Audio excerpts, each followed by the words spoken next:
So, last time we met, whoo hoo hoo, it was a ordeal. So, we started, yeah, that's where we started. We started where we left off last season, inside of the shattered station, as Med was dispelling the curse on Kate's shoes, the ones that made her constantly dance and forget everything about herself or her life or her past.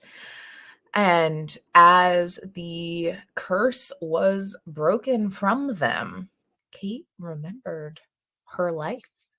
She remembered childhood, family, friends, coming to this exact carnival before it was the hellhole that it is now. Her performing, her parents dying of natural causes. It wasn't that, I mean, it was sad, but it wasn't that sad. I'm right. There was nothing shady. Um, and all those wonderful things. Had to take a little bit of a nap after that to kind of deal with that incoming of memories. And while that was happening, some no good mangy thralls were tipped off to the location of the party after, I mean, for good reason. Kate did scream quite a bit in agony or, anguish mentally from what she had learned. But thankfully, y'all had an ally out in the woods you didn't quite know about yet. We had our wonderful, hold on, I got to make the names big so I can remember name real quick. Nessa, um, who had traveled here in search for Med because as we are in this weird little pocket dimension in the Fey realm, time is not passing the same way outside as it has been over a year since any of Med's family has heard from him, and they were very concerned. So while everyone feels like they've only been here like a month or so, uh-oh, but Nessa, and I'm sorry, what was your adorable little squirrel's name? Juniper. Juniper showed up to save the day after checking in, introducing themselves, and then pretty handily in bear form, with the help of a spiritual weapon from Med, fought off the intruders. Everyone had a semi-restful sleep after having a bit of a "Hi, who are you?" figuring everybody out session. Locke came back with some potions for everybody, and you left the next day because Kate remembered some things, something about where her parents were buried. So y'all went, had a nice little moment of comforting your friend, and really ready to kick some ass as Kate did remember that Sophie was the one that gave her the shoes. Sophie, the lieutenant to Heckna, the big bad around here. Ugh. So, got some vendettas. But as you were leaving to go kick some ass, one probably not last memory, but very important one popped into Kate's head, and that is that Laird, your undead buddy that's been here since the beginning that absolutely no one trusts except for Kate, is actually Kate's boyfriend and actively died trying to save her and is now stuck here undead. That was real fun. So went and which I do have to open up something else because he has a character sheet now. Um Went and met up with him. Everybody's on the same page, and we left off at the entrance of the flop house, or kind of the secret entrance to this slide that y'all had went down before once leaving Sophie's office, because they kind of figure you're on the attack but assumed you'd be going to the fun house. So y'all are sneaking in the back door here. The toy maker and Stefano, now thankfully repaired due to Nessa helping the poor little guy out. Y'all are left here.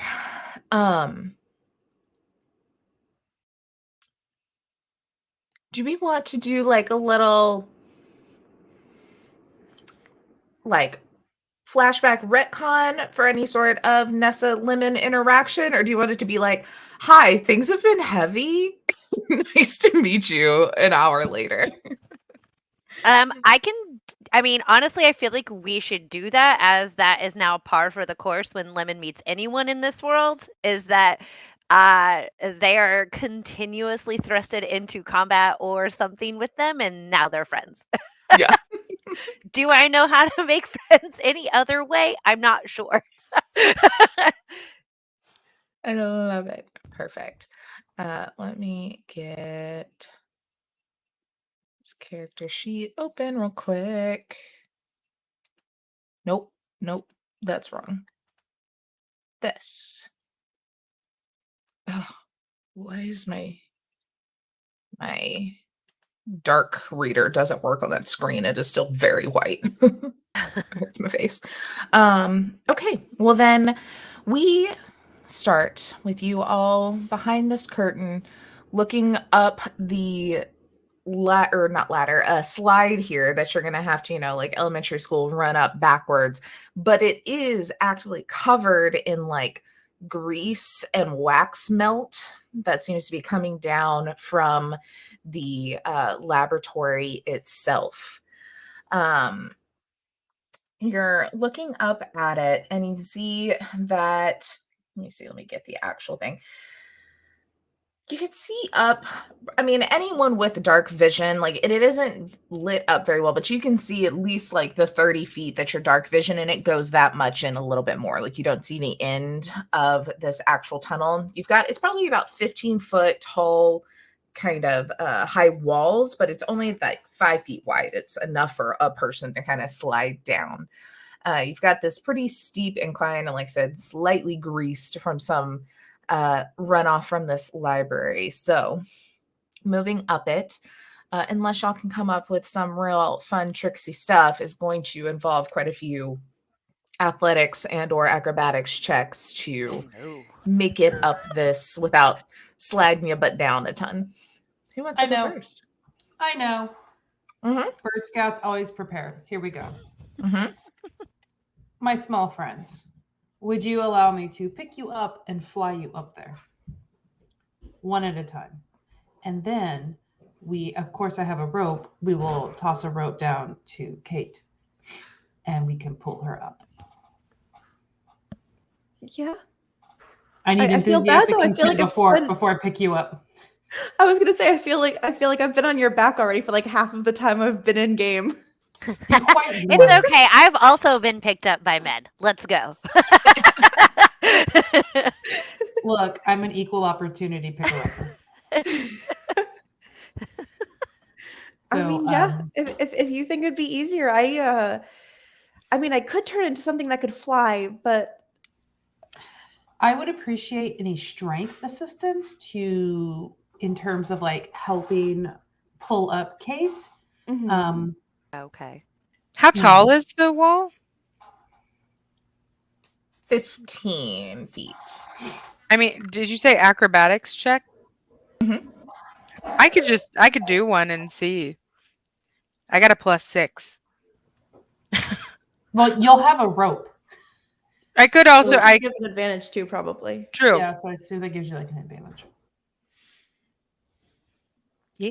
Okay. So what's the plan of action? I'm going to take who feels okay. I'll take Lemon up first. Okay. And then I'll come back down and I'll get Nessa. And then we'll all hold the rope and get Kate. Sure. Okay. Alrighty. So, all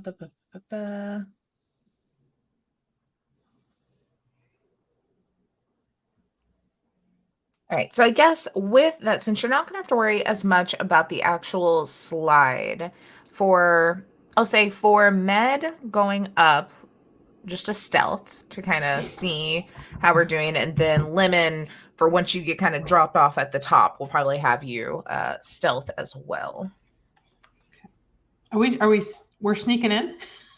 I mean, unless I just figured since y'all are going to be separated, you might want to and not leave Lemon Yeah, alone and spotted at the top. But I mean, yeah, I'm little and weak, so I would like to be as quiet as possible. If you want, on if our you want, I flight. can go up first too because I could take care of things if things arise. Um, Yeah. yeah. Okay, okay, we'll do that. All right, so switch the order. Do Nessa first. Okay. I got a 17 on my Okay. stealth. Okay. Should I be rolling too? Yeah, I'll go ahead and roll one. Okay, so I got a 17 base for stealth, Ooh. plus another 2, so 19. Perfect. Okay. Let me see. See where our entrance actually is here on the map. I'll go ahead and switch us over to the map because why not? You know. Maybe there it goes. Look at those curtains. Okay, so when you come up, you're basically coming from a little bit of a secret tunnel. I think I was waiting for immediately to see Blair dance. In kind of the wall right here that, it doesn't necessarily, like, if you want to open, I'll leave it up to you if you want to kind of like open it and be on the landing and look. If not, you're going to kind of have to like just hold on up here at the top of the slide. Yours to decide since you got that stealth, but it is going to be, let me ping it on the map, kind of, I don't know why my map's all blurry all of a sudden. It'll be like right in this little area here on the wall. Move our lady. Okay. So, no, actually, that's the tip. Just be it. I turned the map to make it fit better in the overlay, and now it's different orientation from the book, and it's mental gymnastics is happening. All right. So you are able to fly up the slide. You drop off Nessa with not much of a noise at all. Nessa, do you want to go ahead and like kind of peek the door open and like sneak in, or do you want to try and like kind of balance up here at the top?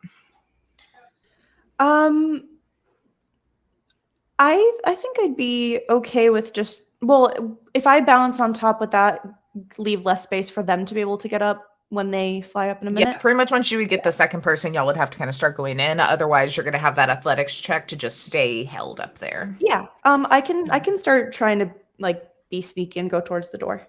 Okay. All righty.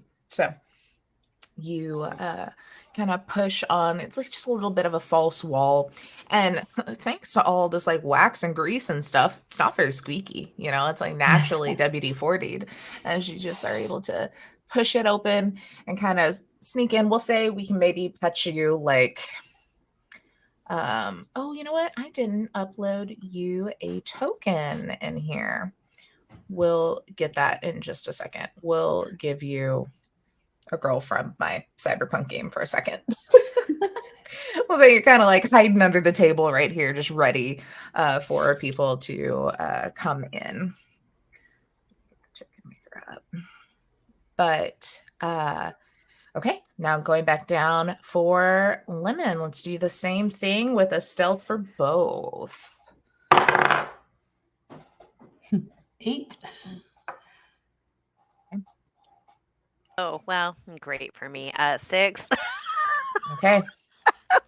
All right, let's I'm go. sure this is fine. We're loud as fuck. I know. I'm just like, just talking to Med all the way up there. Man, that was just really sad. Oh no. Like, I love a good love story. What do you think this wax is made of? I know, right? We're Body? literally just talking about everything. All the I love it. All right, let me switch out our tokens here real quick.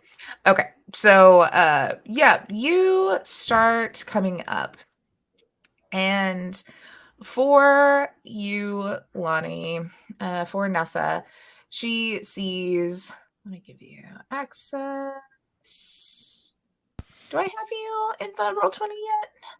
No, I was Oh. actually just using my phone to look at the map. Unless let me double check, but I don't think Bonnie. I don't think I knew we had a Roll20 for this. No, you were fine. And it's literally just for view, like to look at the map and be able to like orientate. It's not like character sheets or anything. Okay. Doop-a-doop-a-doo.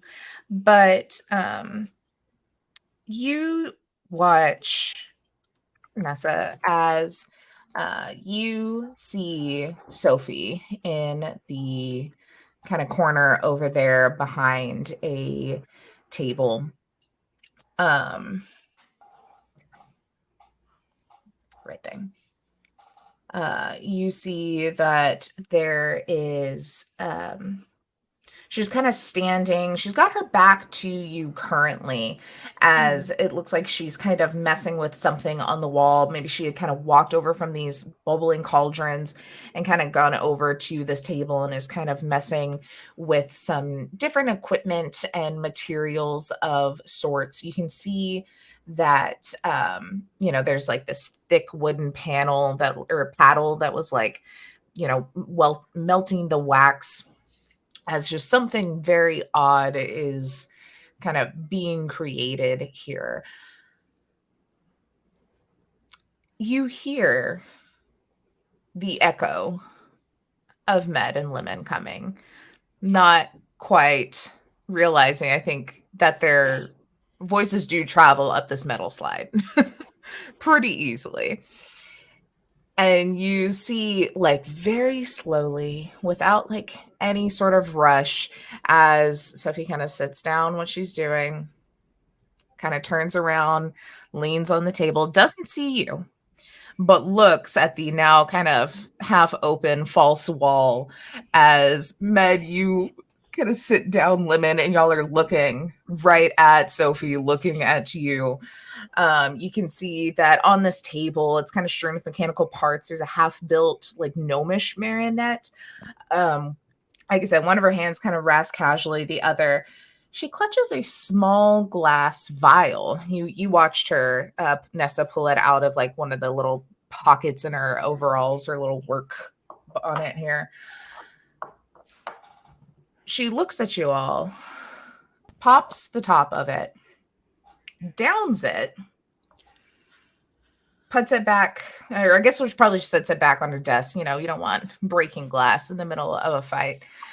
And she's like, well, if it isn't the vermin crawling up the pipes now, are we? Pathetic. We're playing with fire, Good. All right. So she says this, and I conjure. Because Med's dropping rope to Kate, like, get up here. I'm going to try to distract so we can get Kate up here. But I would like to say, I don't know if you will let me do this just for flavor, Taylor, but because I am, a fire breather, I conjure a flame, and I said, well, that's good because that's my favorite.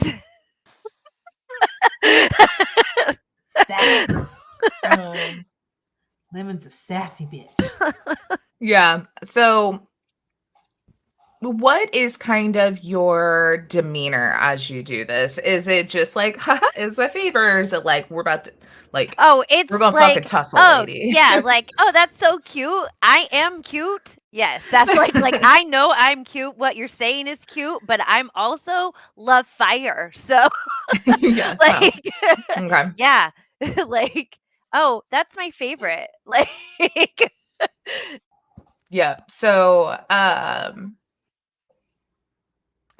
can try to roll an intimidation. Can I roll an intimidation check? Yeah. If you'd like to, go for it. I do, because I have a +8. And I got a 27. Nice. Yeah, I think she she's kind of with that hand still resting on the table. She's kind of like spinning this now empty kind of glass vial like you would like a top or something. And just kind of looks over at you and then just starts like laughing. And at first it's just like, and then it turns into like creepy clown maniacal laughing of hysterical. sorts. She's like, well, then let's see who has the bigger flame. And I think we're gonna roll initiative because she's definitely taking that intimidating as they're coming here to kill me. Okay. Give me up! What's happening? Did we Did we do it? Hi. did we win? What? I mean, kinda. I rolled a 20 in the initiative. Nice. Alrighty. Let me give you access here. And That is let's go ahead. 1 on my initiative, so this bitch is going last, which is a count. That's a 4 total. Oh, mine. Put this Yeah. out. All right, so that was 20 for Lemon. Med has a 4. We're gonna put Med. You're gonna be just like right here, kind of in the wall. That is tracks. the Stuck in a area wall. there. Alrighty. What did Nessa get?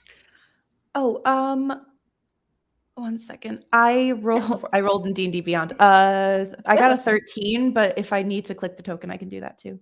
Oh, that's fine. I can add them in. Thank you for doing that, by the way, for me. Yeah, of course. It's just so much easier to be able to actually see it. And then Kate, we're gonna put you down here. Let me see. Hold on 1 second.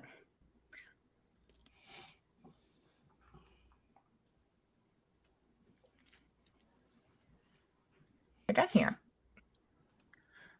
Yay, I'm not great. time for Yay. that.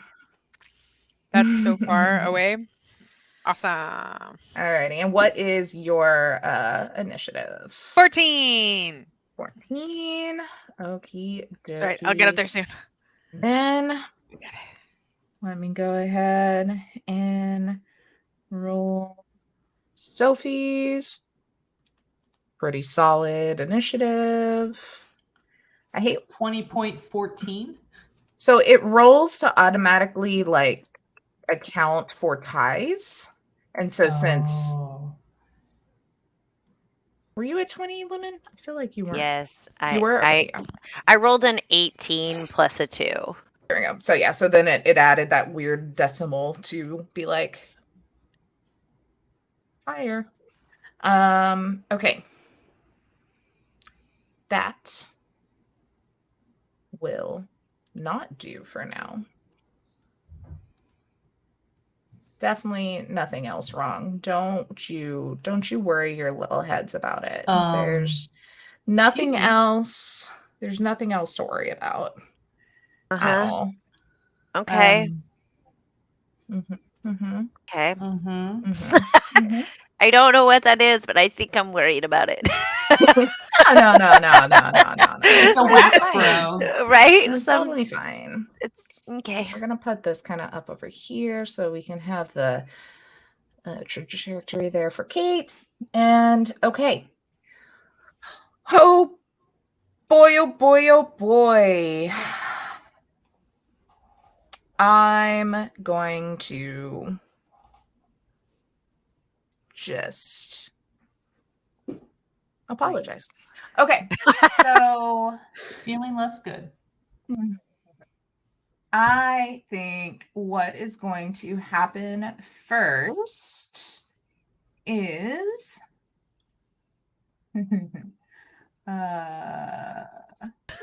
man, I hate spellcasters. Why is there so many things?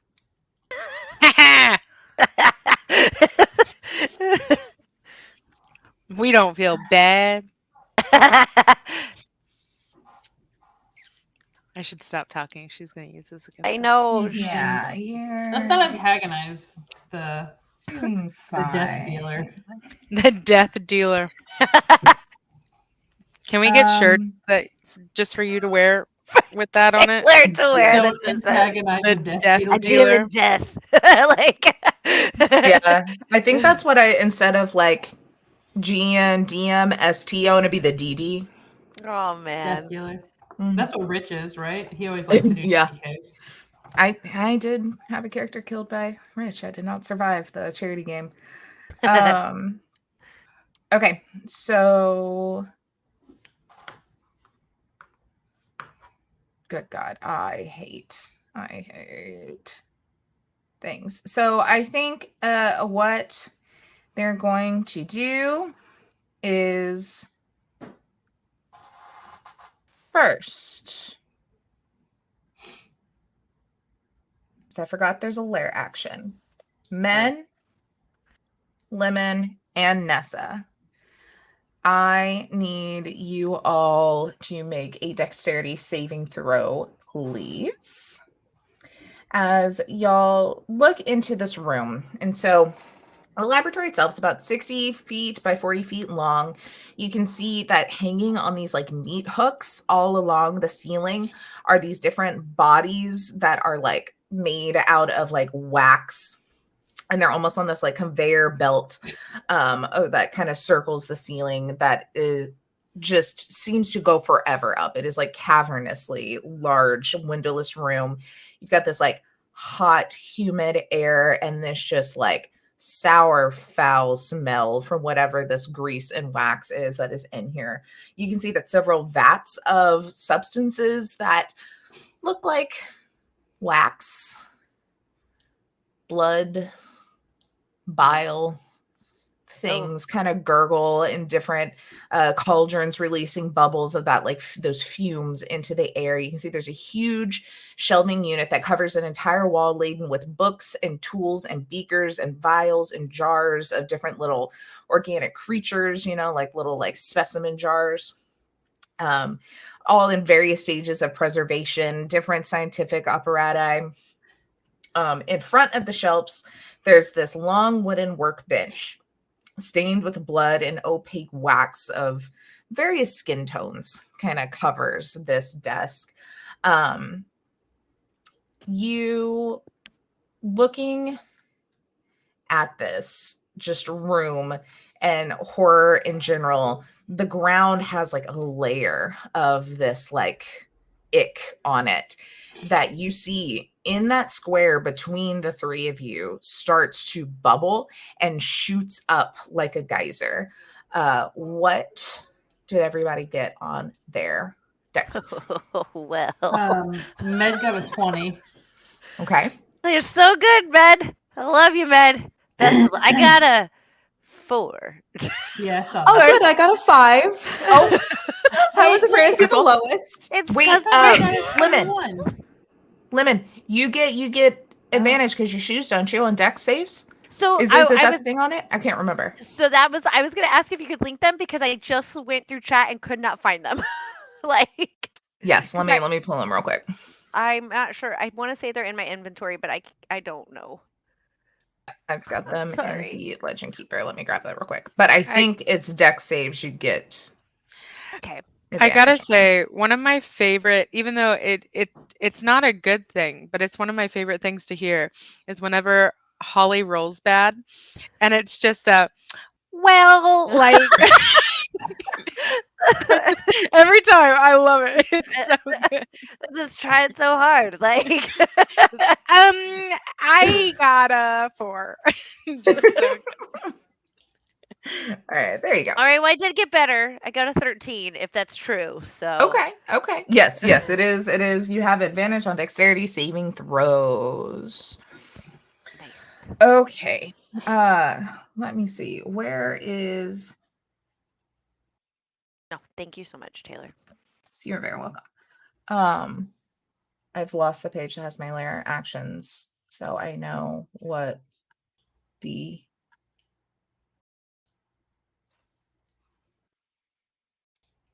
save was on that. Boop boop boop.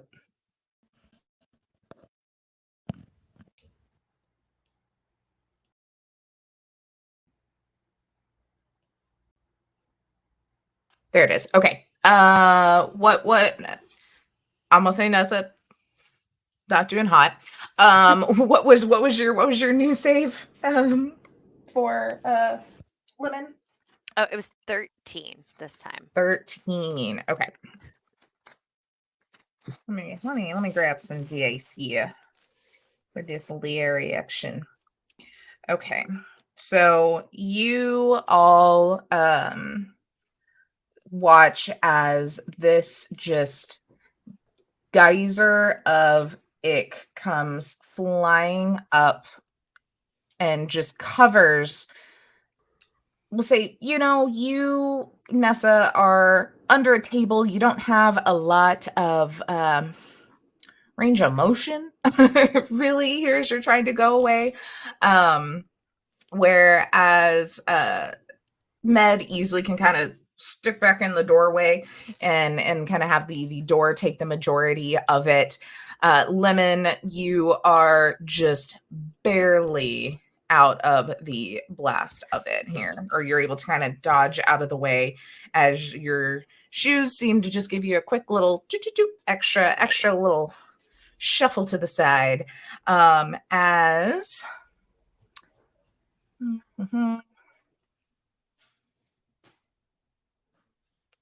Sophie, here it is. Oh my gosh. Okay, I found it freaking finally. Oh, I'm sorry. I'm so very sorry. I actually definitely lied. You are also still in it with the 13. I was thinking of her spell save and of another thing, and this is not that. Okay. So we both do. So that is 17 fire damage to both of you. Okay. As this just scalding geyser of wax just coats your skin, and you're having to it kind of sticks and starts to cool as you're having to break off these pieces of wax. And Lemon, do you not have fire resistance? Hold on here. Let me see here.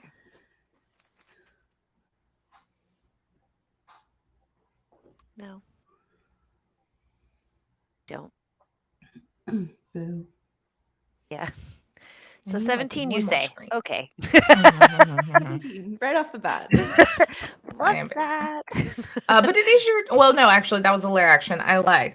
Then I think she is going to just kind of laugh at seeing you get hit after making this fire joke. And she's like, do I need to cool it down a little bit for you? And she kind of snaps her fingers, and you watch as a just 40-foot radius storm starts to appear over you. Let's see. So this is a sleet storm that is going to be, how do I draw a circle? Here we go. Let's make it blue because that's cute, right? That makes it feel better. 10, 15, 20, and it goes up about 40 feet. And we'll say, yeah, kind of centers it just in the walls of the room here. And so what this means is that this area is heavily obscured, and exposed flames in the area are doused. So you'll do feel a little bit of a cooling after this. The ground in the area is covered with slick ice, making it difficult terrain. When a creature enters the spell's area for the first time on a turn or starts its turn there, it must make a dexterity saving throw. On a failed save, it falls prone. The creature's concentrating, blah, blah, blah, blah, blah. So this whole you watch is just this cold, freezing rain starts to kind of fall down on you, and the wax just kind of hardens in this layer of ice that just kind of forms in it. Now a very different kind of feeling here. With that, then it is Lemon's turn. Okay. So then I will where will I go? So I have to get out of this, correct? Correct. And you are going to have to make a dex save. Okay, well, at least I have advantage on that. Um, all right, cool. I got a 21. Okay, that's fine. Yep, you do not fall prone. You're able to keep your footing. Yeah, way to go, shoes. I am done. I would like to move out of it and go right there. Okay. Like right next to whatever that vat of stuff is. Yeah, And then- you look over at this vat of stuff in this like whole machine here. Let me write down my page numbers so I don't have to keep forgetting before I come back to this one.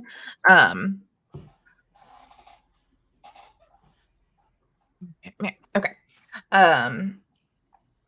You look at this like machine and see that it is like some sort of like wax press of sort. So the giant vat on the side having the actual wax itself, and you can see that there's this, you know, that pipe that goes over into this dispenser, and pretty much a like 6 foot tall kind of candle like column in the middle that it seems like the wax gets poured into. And it's definitely big enough and kind of has a little bit of a humanoid shape. It is giving very like Iron Maiden kind of vibes, but also a wax mold.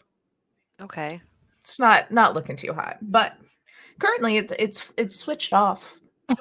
So Okay. Well, we're just gonna leave it off. I would like to then, since let's see, 5.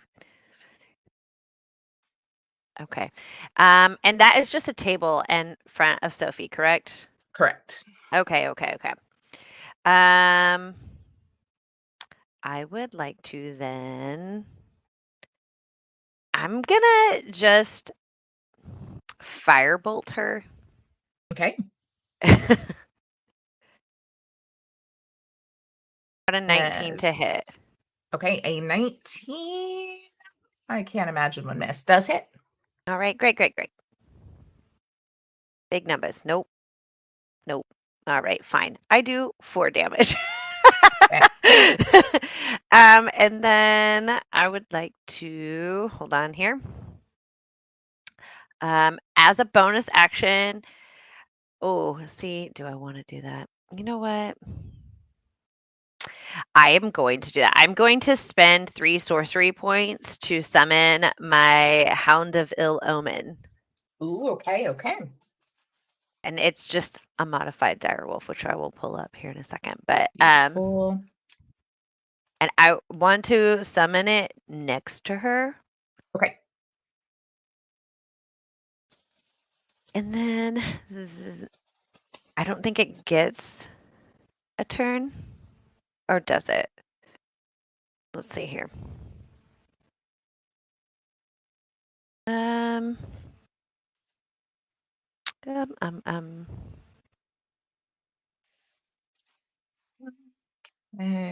Let's do.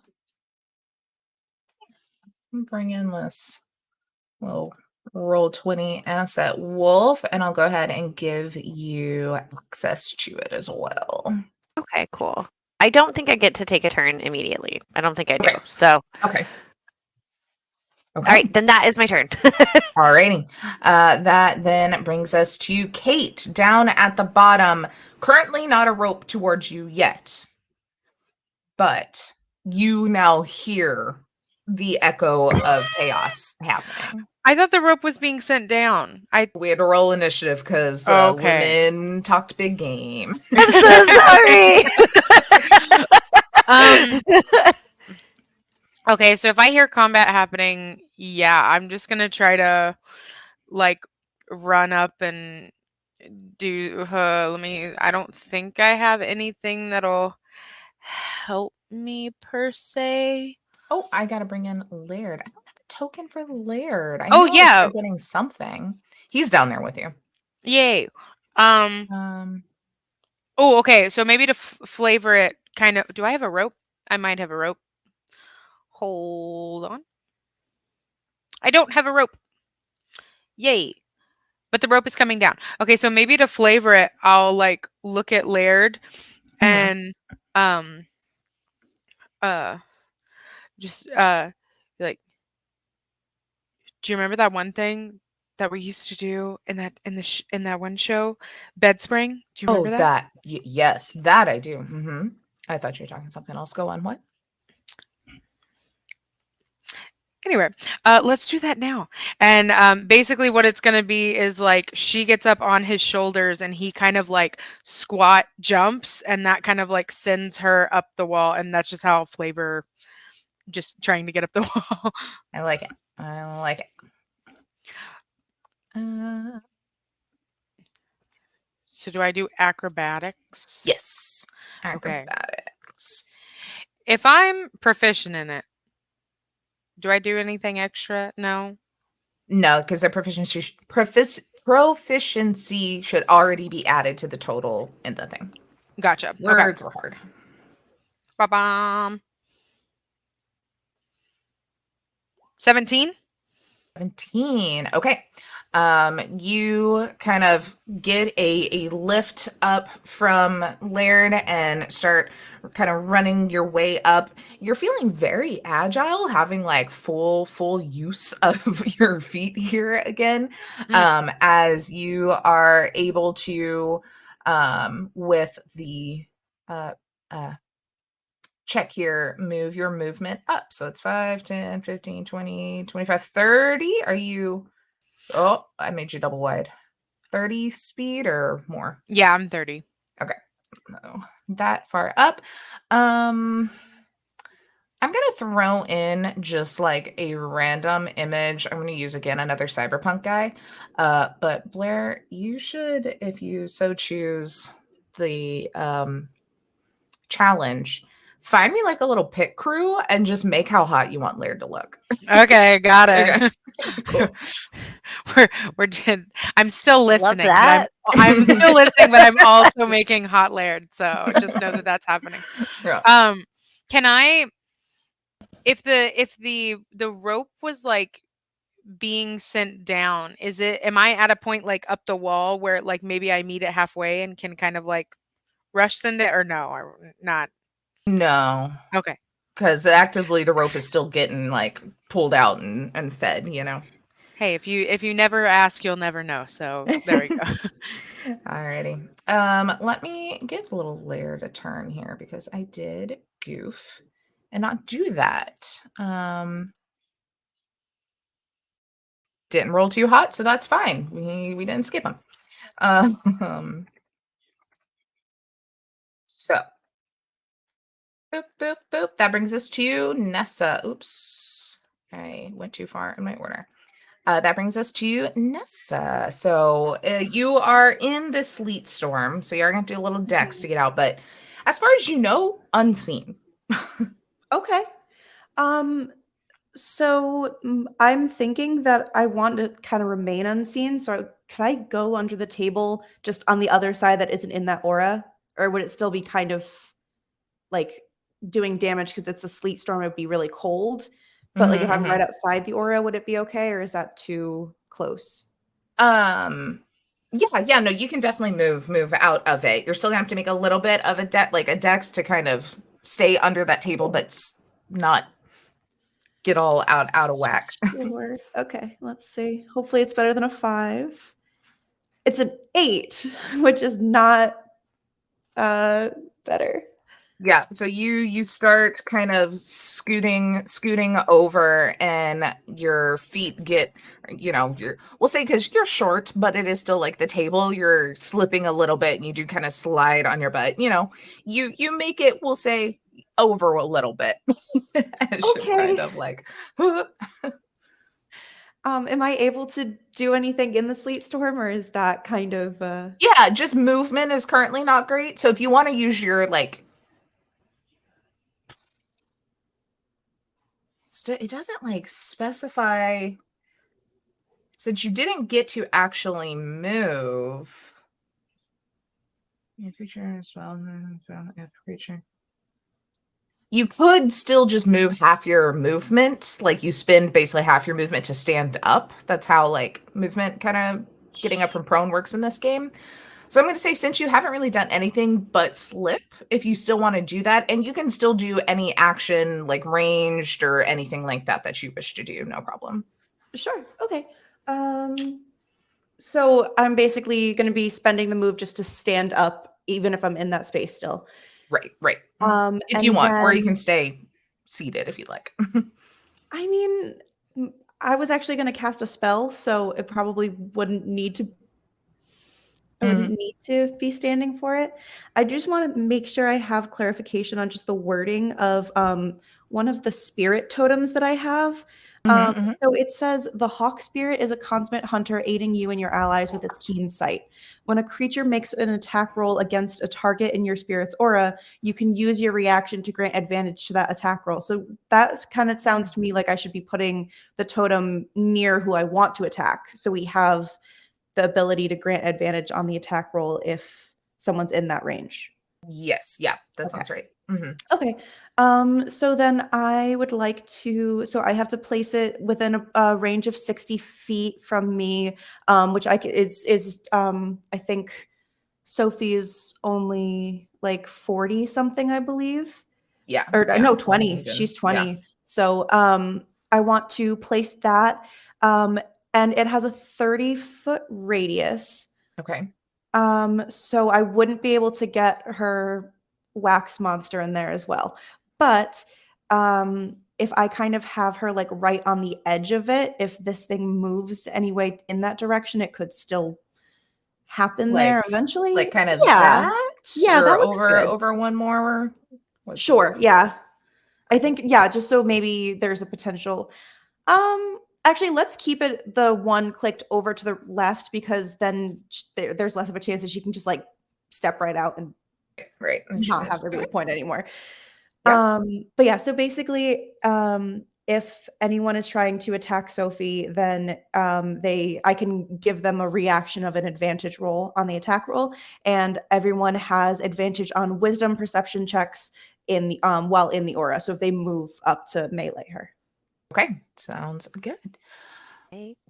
Alrighty. Then that brings us to Laird, who is going to follow suit and actually athletics as he pulls his way up this stair area.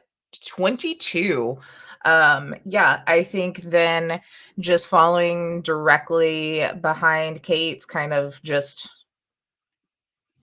you can just hear like, you were very like artful and kind of bouncing over the slick spots, as you can just feel, and like dunk dunk dunk dunk, as he's like very clearly like grabbing his way up this whole stair or ladder, or what is this, slide. And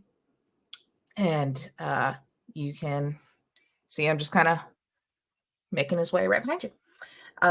Then those in the room here hear a loud dunk, dunk of something walking, and then the door bust open as you see this large creature. Let me make it real big just for stream to see here. It's gonna be a little blurry because it's a tiny image, but it's very clearly some sort of monstrosity of a humanoid of some sort at one point in time that has been very stitched together, reformed, and you're seeing this wax, Lemon, and you're kind of figuring out what this machine behind you does as you see this individual kind of half shaped in this candle wax, and also kind of just dripping in it. Comes barreling out the door. Da, da, da, da, da, da. Oh my gosh.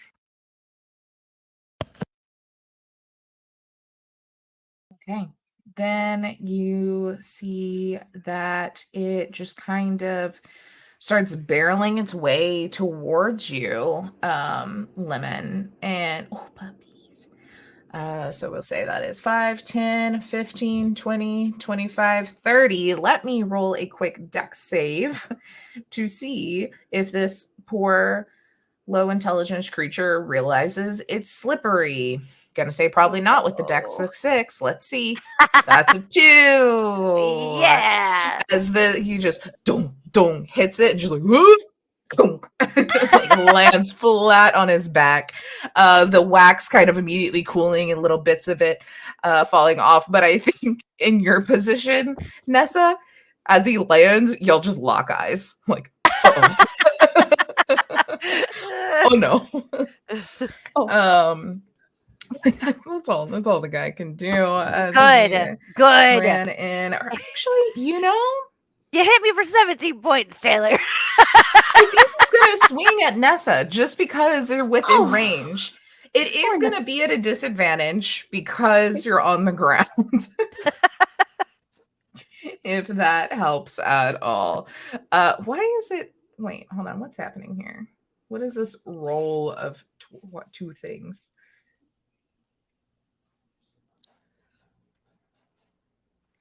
There we go. I need to toggle because I need it to be a disadvantage.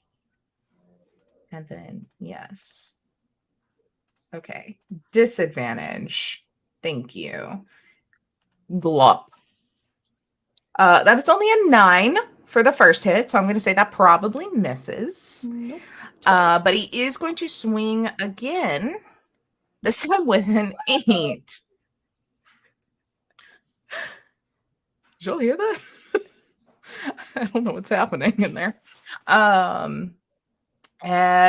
He's just kind of like, you just see this big fist just trying to hit at you, but his whole body is slipping and sliding in this like sleet storm.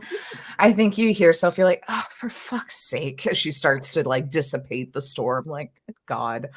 As then it is Med's turn. Okay. My computer shat itself, so I had to pop off roll 20, but I have it on my phone.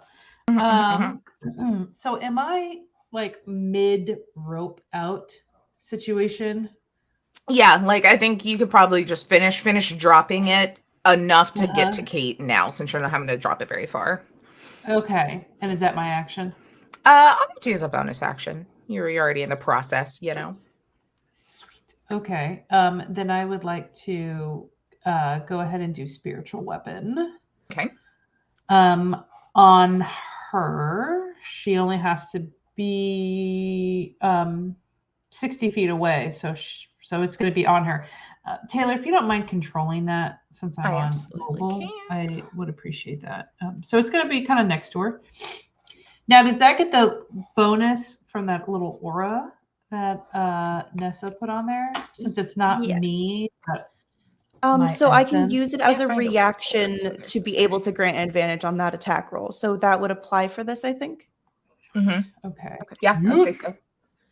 All right. Do it. Go away thing. Here we go.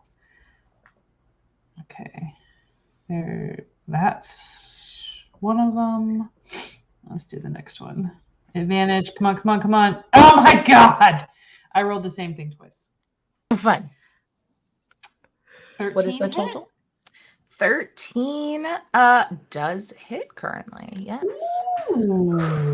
Well. Right.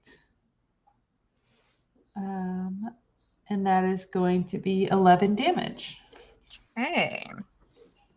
Let me real quick. Okay. Will you please roll a quick perception check for me, Med?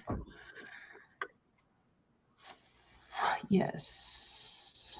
If you're in that range, you also have advantage on perception checks. So if you moved up to be within that range, I don't know if you did or not, because I know you're using. I didn't, because I was holding a rope. I didn't. Right. Okay. So, but that is 15. Okay. You watch as this hits hits Sophie, and like you can see a scratch appear. Like it has like hit her and cut some skin here. But you also hear right through the door from the Candlebrand, ugh, at the same time. Oh. Anything else? Would you like to do any sort of movement or anything? No, I just want Kate up here. So, but definitely want to scream. Hurt if you hurt, like her and the wax bro are connected. So I've relayed basically what I saw.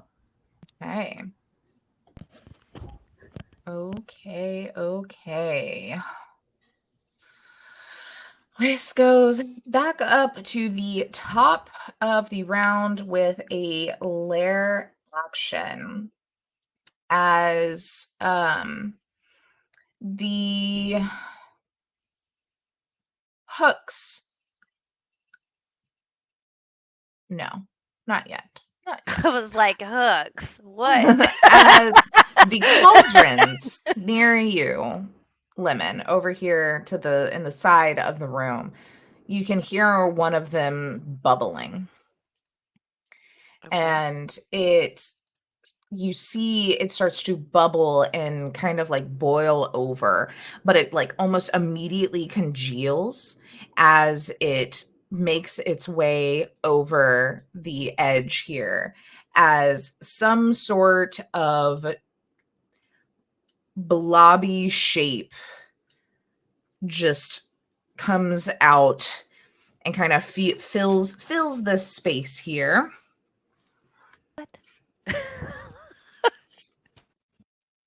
And I think, let me double check. Yeah, it is starting to form, as then Sophie herself stops concentrating on the sleet storm because her poor henchman is an idiot. And I think takes this moment probably to, she knows there's two things up in her business right now. I think you watch as she is there, then she disappears. Like that. Okay. And then reappears right next to Nessa. You see, as you're like avoiding this glob, these like tall, like very Wicked Witch of the West kind of boots that are just covered in like goops, pieces of flesh, blood, wax. Smells horrendous right here as she just kind of looks under the table at you. And it's like, oh, you're new. And all right. She is going to, you are still prone, so she is going to get advantage on this hit. Should have sit because up. it is a melee weapon attack. Do I have any kind of 25 to hit. from the table? No, okay. 30 damage. What is this? I need you to make a Constitution saving throw. Con save. Everybody drink. Oh my. That was a 9 for my con save. Your much was maximum the damage HP again? has now gone down by 30. Are you dead? Did you just kill me in my second session? You have more than 30 at level 8. I'm at 59. Well, barely? I already got 17 damage. And then what did you just give me again for the 30? 30. So that brings me down to 12 hit points.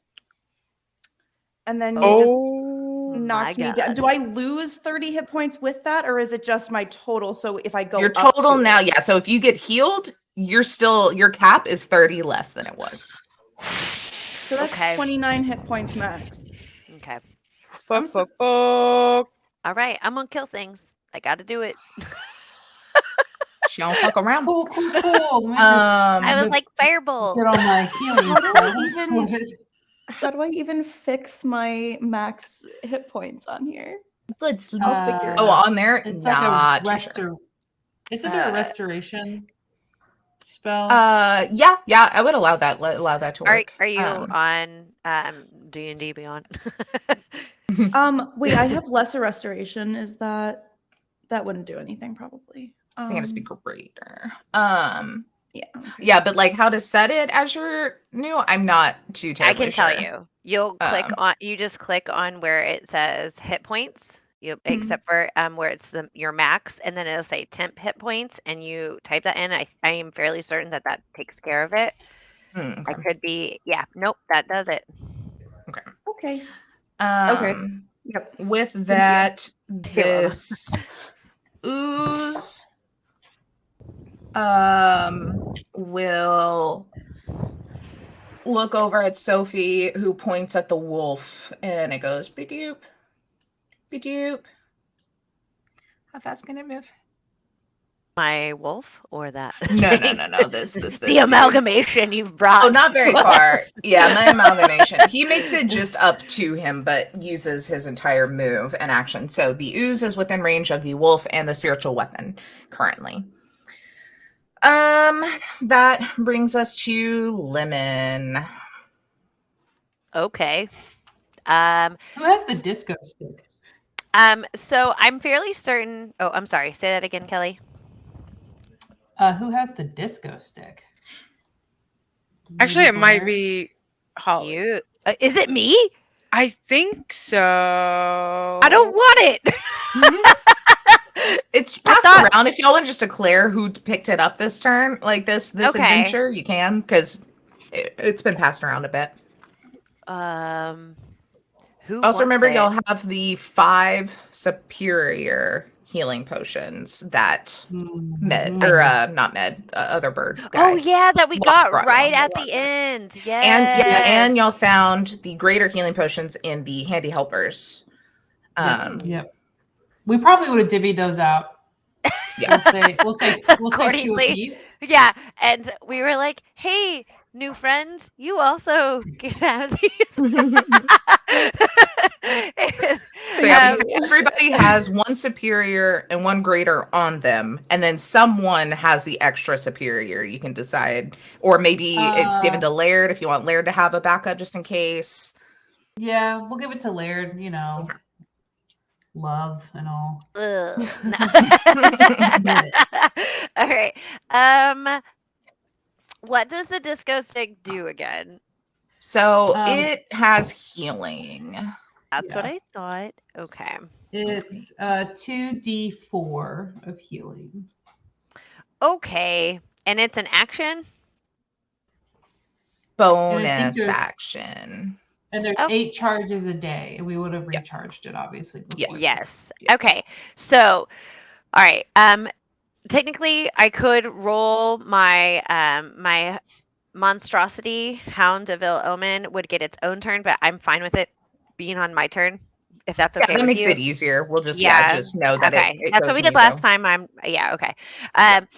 So because I made the target Sophie, it automatically goes to her.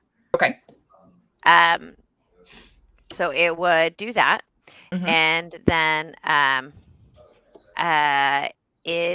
going to have it do.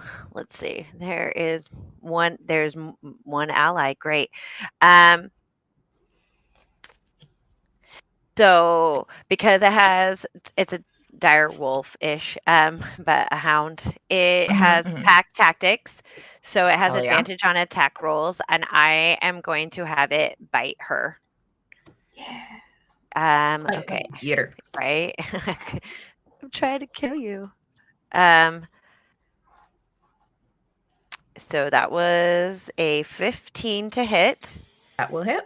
Okay, great. So it does 2d6 plus 3. Let me pull that up. Of course, great. So it's 3 plus 3, which is 6. So it does 6 damage. And it is I'm gonna ask. I don't know if you have to tell me. Uh-huh. She is not a creature, correct? She is a humanoid. Humanoid. Okay, Yep. I'm just making sure here. Yep. And then I am going to. Okay, let's just do it. Please. I'm going to use fireball on her. However, Okay. I know Med is there, and so is Nessa. And Mhm. I will spend a sorcery point to make sure that they automatically make the save. Beautiful. All right, I gotta take that out. Sorry. Sorcery points are a lot to deal with, by the way. Mhm. um, Mhm. Especially all when you right. start trading them in and Right. like 100%. Okay, I'm going to cast, and so it is a dex save. okay. Not to ignore. I forgot to turn off the advantage. Ah. It is the 5, so Oh, I'm going to assume that is a fail. that is a fail, ma'am. Okay. So here we go. 96. Whoop. It's 28. Oh, Suck okay, it. okay, okay. All right, Let's not and do mental math here. Let's bring up a calculator because Is this Kayla what can't icy hot math. used to be back in the day before they invented it? Because I've seen heat, I've seen a snow, and then it's gone back to fireball, like right near me. well, see, I made sure that you did it. No, I appreciate it. Thank you so Didn't much. get the pain, but can still feel the heat wave. You I You're know. just would like, ah, it's hot. 100% be dead in my second Um. session. So thank Oh, you. you know what? Actually, I don't how even much know.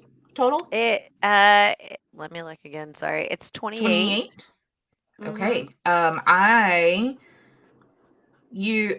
I was doing something that doesn't matter because both of them are in the blast here.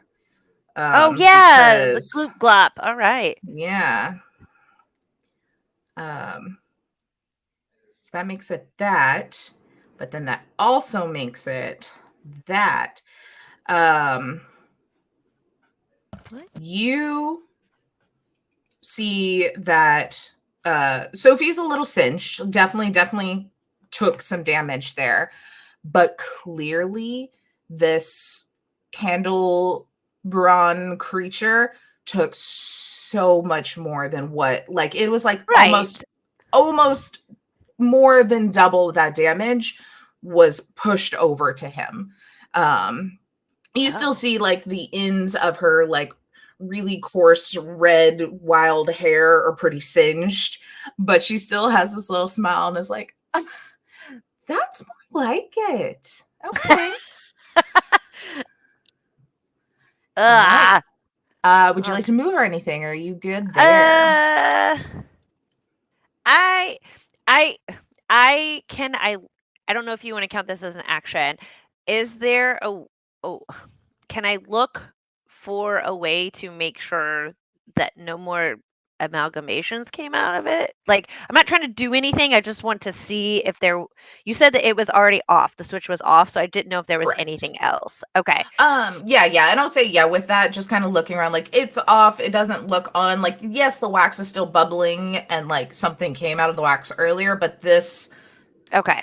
man machine does not look to be currently functional. I mean, Okay. you could make it if you wanted to, but I don't know why that would be a No, good idea. let's not. If you want to make Okay, it then that. harder, go ahead. No, turn I it on. don't. That's my turn. Oh my gosh. Alrighty.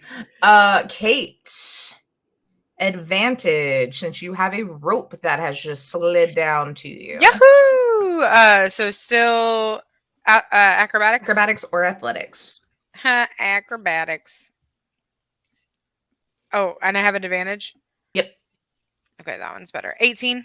18. Alrighty. Yep. You are able to 5, 10, 15, 20, 25. You could scoot right past Med and be up here if you would like. If you're staying in the tunnel, you are going to have to, like, next turn also make that save to not slide down. Gotcha. Okay. That was my action, right? Not my movement. That was It's kind of all of it because it Okay. is so slick because you move half of your movement up the slide. So if you wanted to just do your movement, you could be halfway and still have an action. Or if you want a movement action, you can get into the room. Oh, gotcha. Mm-hmm. Okay. Sorry, just seeing if I have any good bonus actions I can do. I don't think I do. Okay, if I get into the room, you said I'm right there by Med. Yeah, you'd be I'm right in right front of them. Mm-hmm. Oh my god, that's literally in the thick of it. And with my luck, it's just the thick of it. With my luck, I'm like, look. Oh, Okay. Yeah, I will scoot in. Jacka says YOLO. Right? Yeah. Okay. And You get bonus action, bardic inspiration. yeah.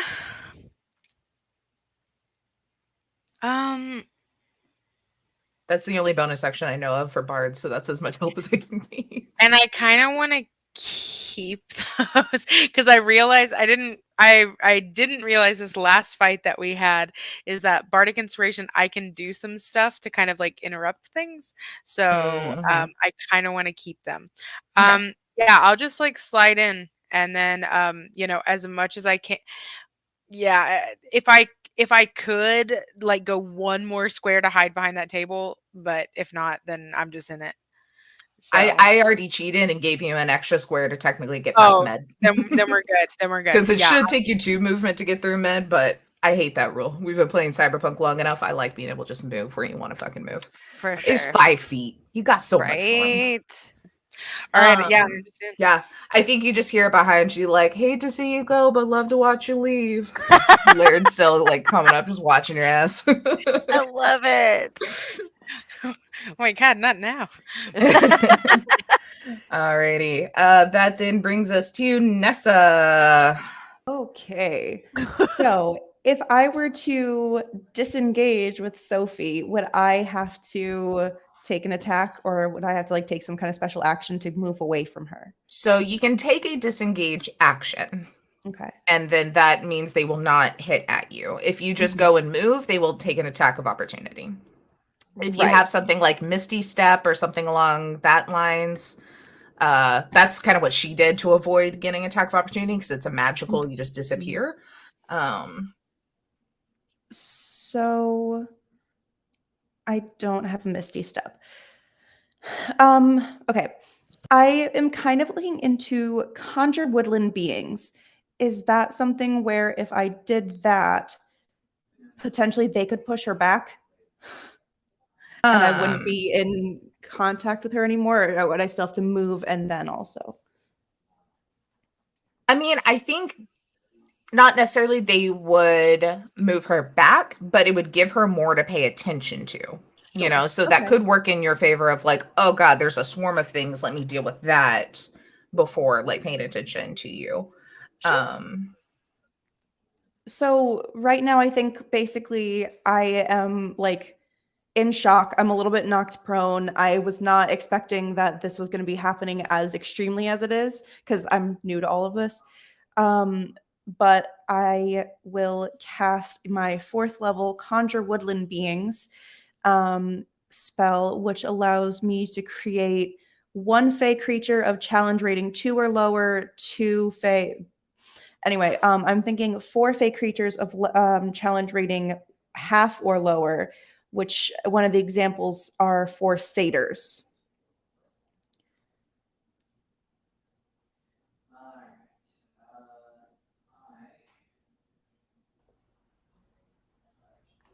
You're muted, Taylor.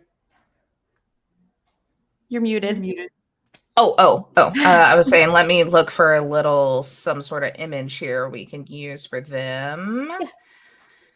Oh god, all of my assets in Roll20 are Cyberpunk. Yeah, we'll use these little It's not bad. groupies. It's fine. It's not bad. Perfect. It's not bad. I've We'll got use 4 Helvis's groupies. groupies as the guys. Where you want them just you're all bunched around her, kind of thing. Yeah.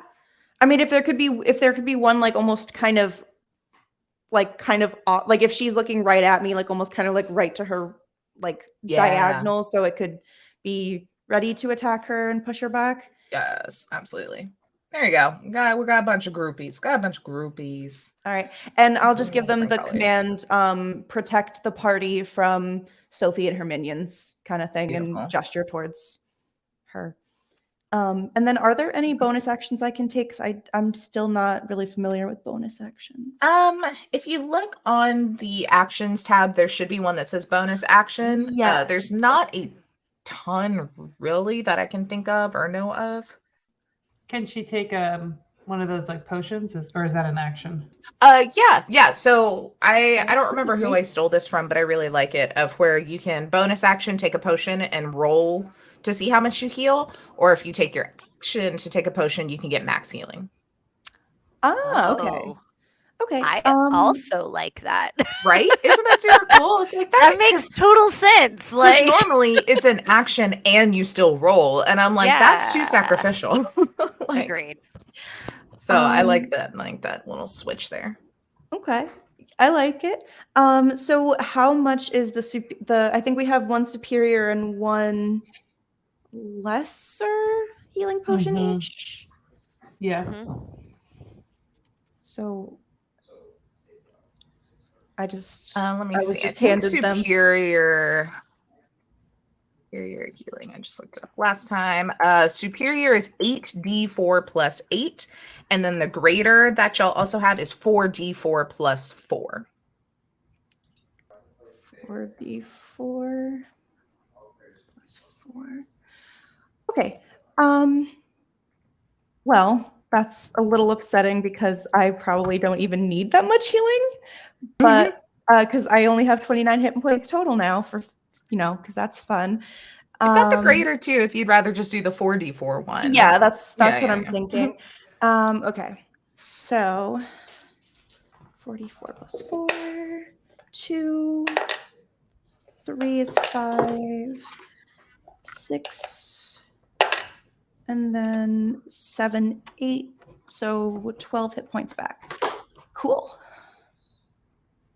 I feel a little bit better now. I'm almost at full hit points again with that 12 points of healing. When I read this, I was like, ow, but I was like, this is the boss before the boss. Yeah. Ow. I wish I hadn't bragged about being the tank right before losing a decent amount of hit points. I'm gonna have to constantly be in wild shape just to do anything. Aw. You got this. Alrighty, that brings us to Laird, who's going to continue to roll up with an advantage, which is good because that first one was shit. Oh, the second one was worse. Oh, it's still a 15. He's fine. He can make it. I forget he's a strong lad. 10, 15, 20, 25, 30. We're also going to just scoot him in. Actually, he'll probably scoot in and want to go more in the way. Stop it. He can't do that 2 times. That's what he do. Okay, and then let's see.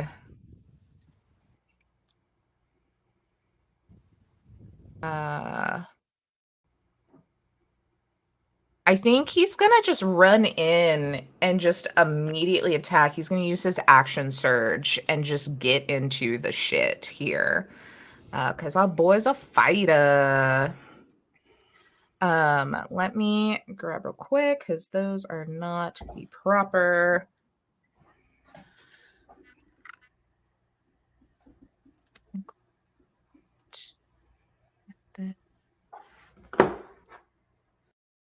He has 2 as he pulls both of his rapiers off his back, so he's got some cool little holsters back there, and you can see that they both are kind of like shining a bit. Like they have this like, not like a pearlescent glow, like more like something that has rhinestones on it, like shining. Like it's very flashy. I was very close to making him just a sword dancer bard, but I figured y'all needed a fighter. So he's a fighter that can also sword dance. So where's his character sheet? First hit on this Candlebrawn is a 15 total. Will unfortunately miss, but he will do it again for literally less. Wow, he has such a good to hit and did not hit either. Oh no, he gets advantage. He gets advantage because he's prone. I forgot the stupid poor guy hasn't stood up yet. First one does miss. So let's try and hit him again. This one is going to hit. This one's a dirty 20. Thank goodness. Okay. And that is 9 damage to the dude on the ground. Okay. That then brings us to the dude on the ground that you just hear go, oh, and like a very low, gurgly voice. He will stand up. Probably focused on the dude who just actually legitimately hit him, because I think he slipped in some ice, got hit by a fireball. He probably doesn't know where it came from, but then sees him actually get hit by this guy. So he's like, you, because he is intelligence 7. So attention grabbed. So this is the start of his turn, so something cool happens that y'all don't know about. Okay, he is going to glop attack over at our buddy, old pal, Laird. That is a 16 to hit Laird, which, hold on, why is his armor not equipped? Let me equip his armor so we can see what his actual armor class is. Will not hit. I think he also, actually, Laird has some like shit that makes him pretty fucking hardy. He's got a couple of things that keep him from getting hit. And 10 also misses, so he flumps twice. And unfortunately does not hit him. That then brings us to Med. You've gotten everybody up. Cool. Let's end this. Your spiritual weapon is over here by this ooze too. That hasn't. Cool. I'm gonna banish her. So she needs to make Let's a go. charisma save. I'm gonna try and banish her to another plane. Yes. Okay. Okay. 15. 14.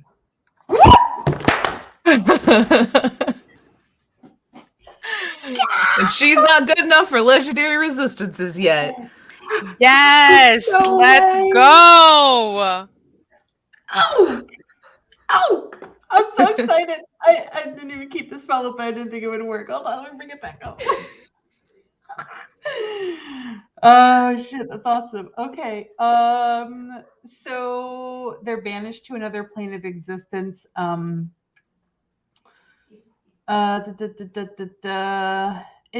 they native to a different plane of existence than the one that we're currently on?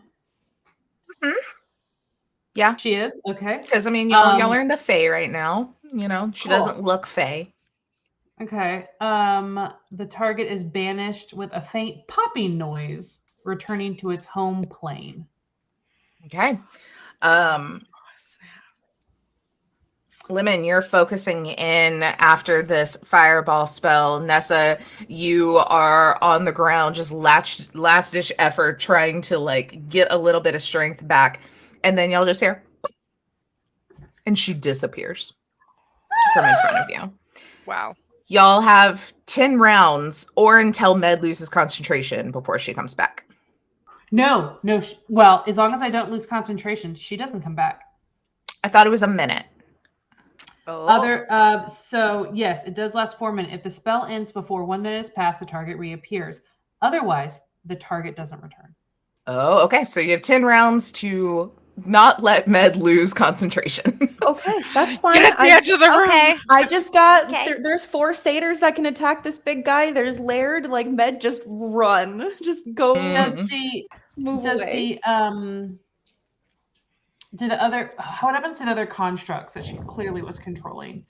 Like, are they even still moving? They're still there and moving and about. It kind of seems like they're probably similar to like Lemon's direwolf, in which they were given an order and now they're doing it, you know? Okay.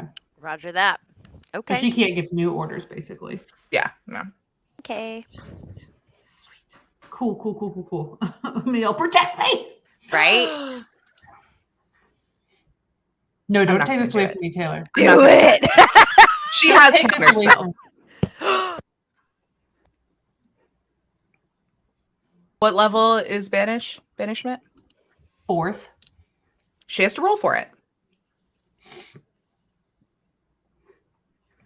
It's up to you. I feel like a dick, but she's not gonna let herself get disappeared. But me, Taylor, getting clutched. Come on, that was awesome. No. She's distracted. She didn't even know you were really there, Med. I mean, she did, but you're not in the room. I'm not gonna do it. She's not all fucking knowing. She's got 7 creatures around her, you know? Nice. She didn't know it was coming.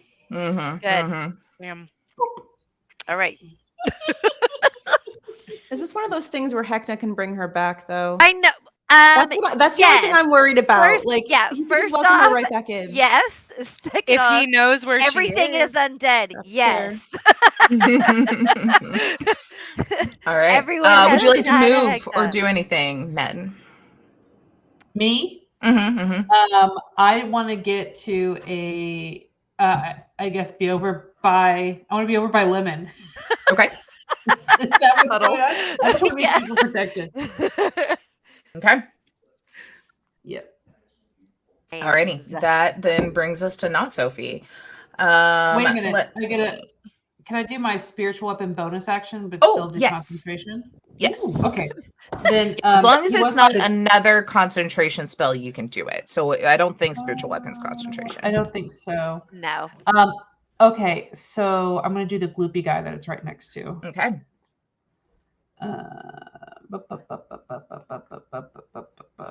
Where? Okay, here we go. God damn it! What a 13. I feel like that's not gonna hit. Oh wait, is it still in the zone of advantage? Yes, but it will hit. It's just a jelly. Oh, okay. So yeah, Oh, okay. I won't make you waste a reaction there. Okay, 8. Alrighty. Okay.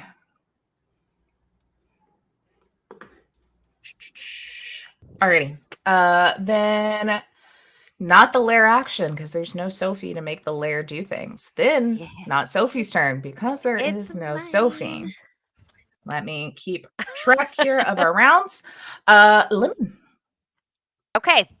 So my wolf, I'm going to look really quick because I just remembered it existed. And it doesn't go away, does it? Hold on. Let's find out. Give me a second here.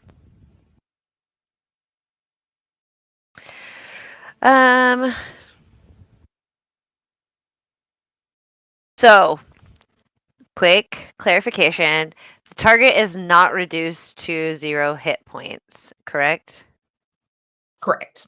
Okay. Not yet. So my Mhm. hound is just hanging out. He's like, oh, hey guys. Yeah. It's just The it's just satyrs are giving them chilling. little head scritches. Right? Like, They're like, oh shit, guys. okay. And so then I'm going to step in front of Med here. And I'm going to then okay, I'm going to well, let me ask. Nessa, how bad do you need health? Do you need health at all now, or are you okay? So I am basically healed all the way back up just from the hit points for now. Might, Okay. if somebody has greater restoration, might appreciate that later on if we can see if we can get my hit points back. But for now, I'm good. Okay. Yeah, I can't help there. All right. All I right. only have lesser restoration, That's so okay. I That's can't even okay. help myself. That's all right. Okay then. I am going to I mean, let's have fun. I'm so sorry. I'm just going to magic missile sludge dude, if that is I with you.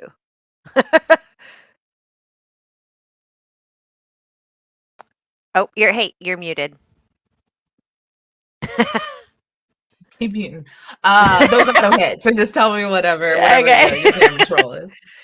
All right. I'm going to do it at second level. So yeah, max damage. 5. So it's 3 5s, I think, correct? Okay, Or is it? perfect. No pluses to that. It's 1d4 plus 1 for me. Oh, okay, perfect. Yeah. It's 3. So yeah. So it's Hey, 15. I mean that's automatic hit. Like that's still sweet. All right. Pretty good, yeah. Anything And else? it doesn't tell me if I can change the target with my hound, but I don't think that I can. I mean, I would allow if you want to like use your bonus action to kind of tell him to change it, but he probably Okay. wouldn't move until his next turn to do That it, you know? you know what? I will do that. I will use my bonus action to tell it, "Hey, this is your new target." And that's my turn. Go get him. Go get him. Alrighty. Kate. Okay, how bad is the guy in front of us looking? I mean, it's real hard to tell. He's a sewn up corpse covered in wax. He Fair. doesn't look good even on a good day. Okay, I'm gonna do a level 5 dissonant whispers.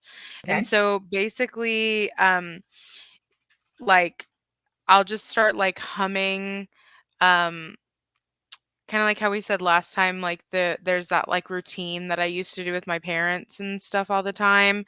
Mhm. I'm just gonna like hum that melody, and basically he hears that and gets freaked the fuck out. Okay. And he needs to make a wisdom save. You know, he's pretty wise. Is he? Yeah. Why more wise than he is intelligent. Let me say that. What is this frightened is what this is gonna be? No, Or so charmed, or like what's the effect? so it's damage, and then if he fails, he has to like move as far of his speed away. Because he's frightened or I mean, I guess it just says he has to use his reaction to do that. It doesn't say because he's like frightened necessarily.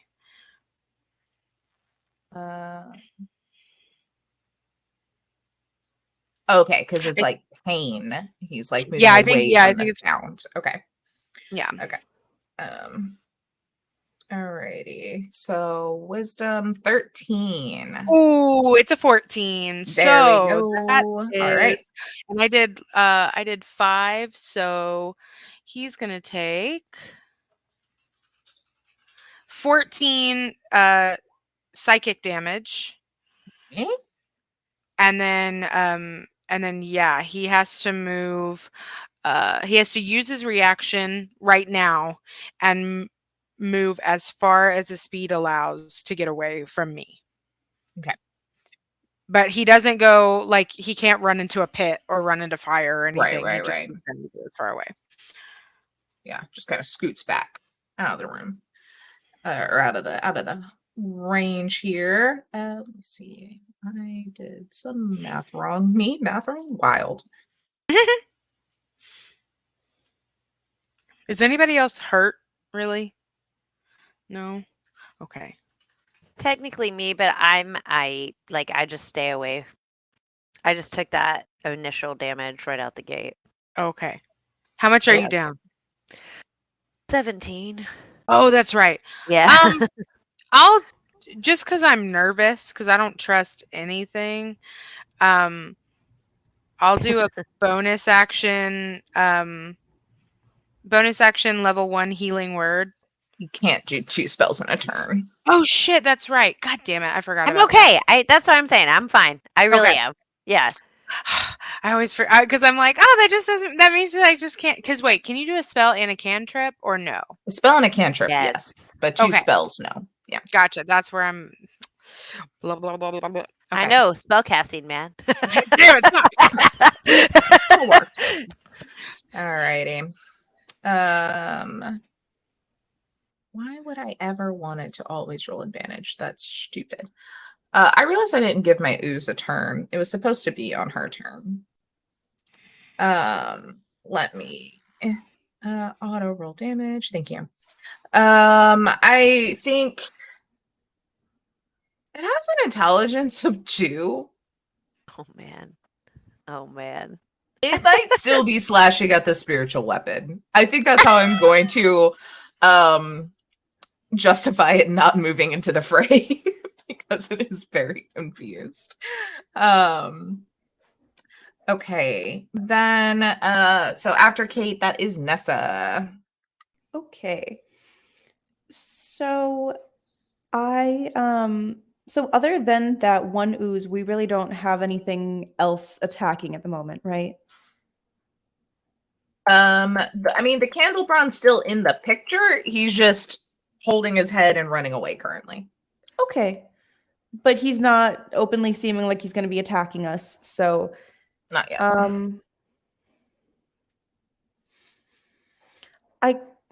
I don't know if this is even really worth doing, but I was thinking about casting Pass Without Trace on myself and then making sure I'm constantly within 30 feet of Med so that even if more things do come, it is a plus 10 bonus to dexterity stealth checks, and we can't be tracked. So it would make it a lot harder for something in the room to start. Like if they're both distracted and not interested in us, then we can kind of just try to sneak on by. Okay. Okay. Let's see.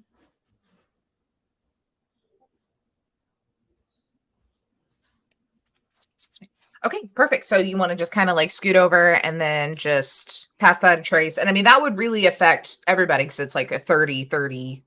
Yeah. So Whatever. yeah, so radius. basically if where I am right now, I'd obviously make sure I'm standing up. I don't know if I ever stood up officially. Yeah, there you go. I'll make Have to sure move I'm it. not on the There ground you go. anymore. I'll do that. And then yeah, if everyone right now is actually within 30 feet anyway. So if anyone wants to like step out and like go attack something and then come back in, like we're basically covered for a little bit. Okay.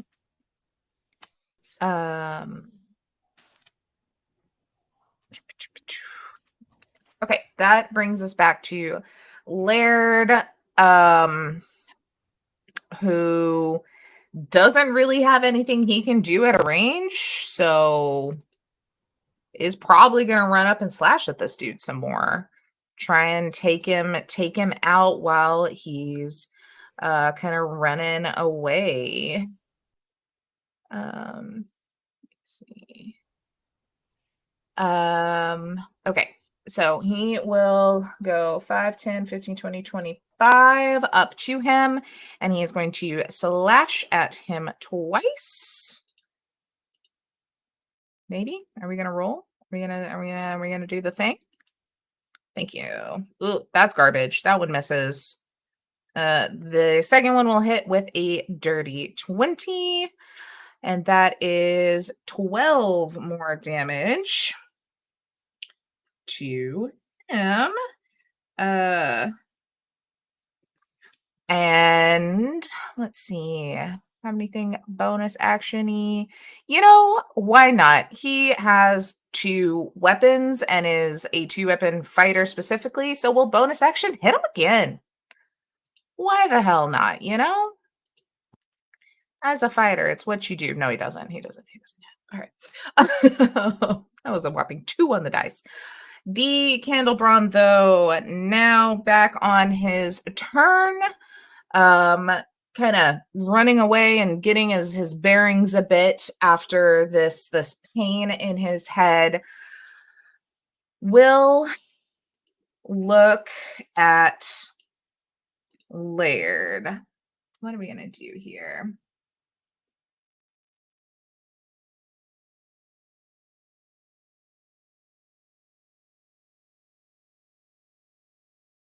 Ooh, that's interesting.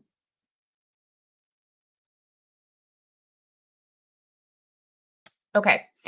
You watch as this like wax that covers him kind of starts to boil and move a bit, and it kind of like runs down his arm kind of to his hand, and he does like Dragon Ball Z little movement as the wax just starts shooting out in a 30-foot cone. All the satyrs, Nessa, Laird, and the wolf. Or Nessa, you moved, didn't you? After you stood up, or oh, you're muted. You muted. Okay.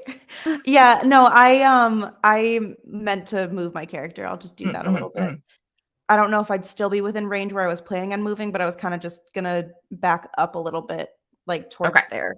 Nope, that gets you out of it, so that is fine. As yeah, this is and Kate, as it does this whole area, and wait, actually, that's snapping in the center. Me too. You're on the edge of it, so yes, let's do it. Why not? Haven't picked on you yet. Okay. That's okay, though. That's fine. You don't have to pick on me. Jeez. Must succeed on a DC 15 strength saving throw. Strength, are you sure? Okay. DC 16. 15. And Laird, while being very strong, rolled a 3 on the die. I got a 9. Lemon, would you like to roll one for your direwolf, or tell me what their strength is? And then same, Nessa, for the satyrs. One roll for all of them, or that works if you'd like. That makes it easy. What does it need to be? Strength saving throw. So if there's no like bonuses to saving throw, just a normal strength roll. Okay. So it has 19 for all of. Well, I rolled a 19, so if we count them for all of them, then they're good. Yeah. All right. So it just has a strength of 17. Okay, so that would be a plus 3. 3, yeah. Yeah.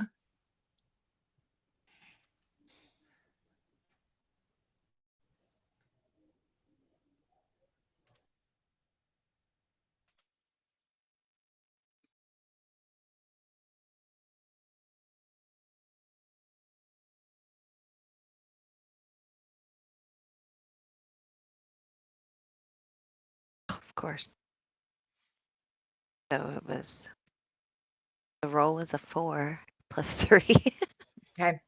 So as this just fountain of wax comes pouring out, the wave of it just shoots out. The satyrs all kind of jump out of the way. I think they literally have some feet that makes them jump really high. Like they literally jump higher than this like wave of wax and kind of land in it and scoot over, while our direwolf, our fighter, and our bard are completely encased in this wax, like fully intuned.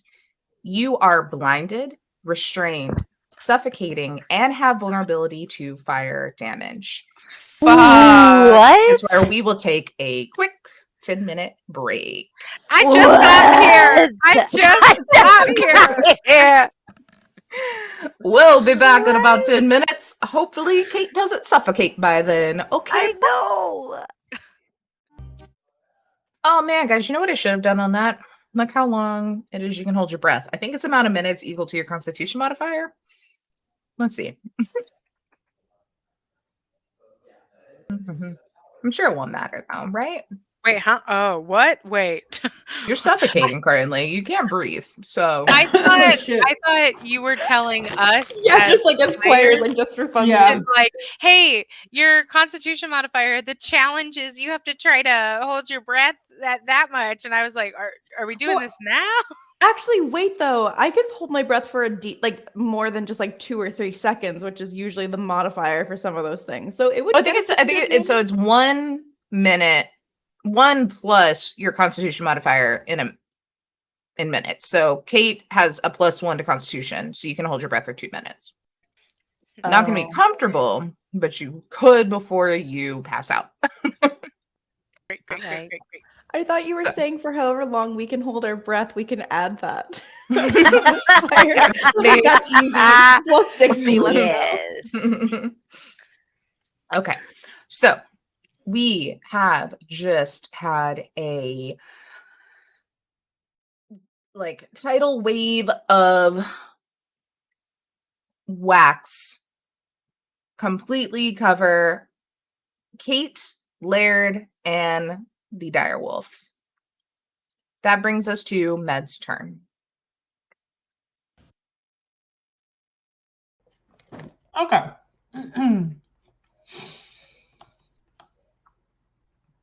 Who was it that sent the wax? The big candle giant guy. Not the undead guy? Yep. Okay. So if it's not the undead guy, because he's fucked off somewhere else. I'm going to do command, which is not a concentration spell, so I should still be able to do that. And okay, great. Okay. So, and I'm going to cast it on the guy who did and he's not undead, the wax guy. The wax guy is, yes. Oh, he's undead? Mm-hmm. Oh. Everything here is pretty much weird undead creations. Okay, well then, okay, so I'm going to cast Toll the Dead. And so he has to make a saving throw. Oh, he's great at those. Wisdom. 17, actually not bad for once. What the fuck? I thought he had a 2. What is this? No. That was the jelly's intelligence is a 2. Okay. Well, then he succeeds, so fuck it. But I will still do my bonus action of the sword on the jelly guy. Assuming he hasn't moved. Nope. He's very confused. Okay, that's fine. Ooh, dirty 20. And get out of the way. Go. 6. Okay. Anything else for you? No, just concentrating. Okay. That brings us to the top of the round, which the jellies didn't actually have a turn now because I did actually skip them. They may not be smart, but they hit once at this thing and then realized it did absolutely fucking nothing. So it is going to very slowly start making its way towards y'all. And by very slowly, I mean that's his entire turn. Okay, then that brings us to Lemon. Kate in front of you, completely starting to cool in this wax. Ooze creeping in.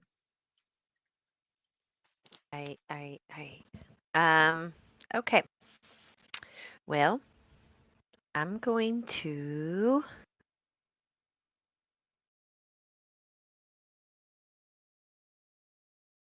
I'm going to attempt to hit this guy. Well, yeah, this guy. Okay.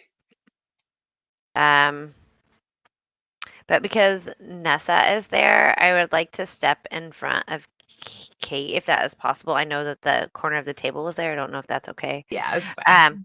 Okay. Then I am going to. What do I want to do?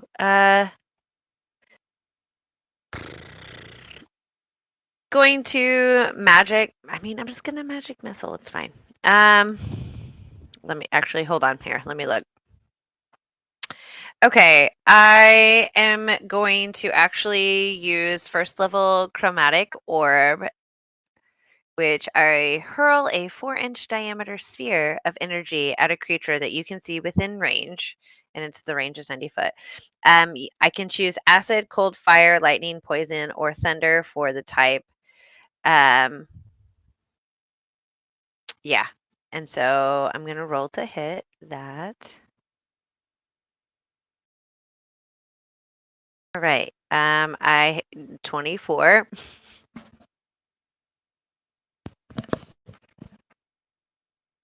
And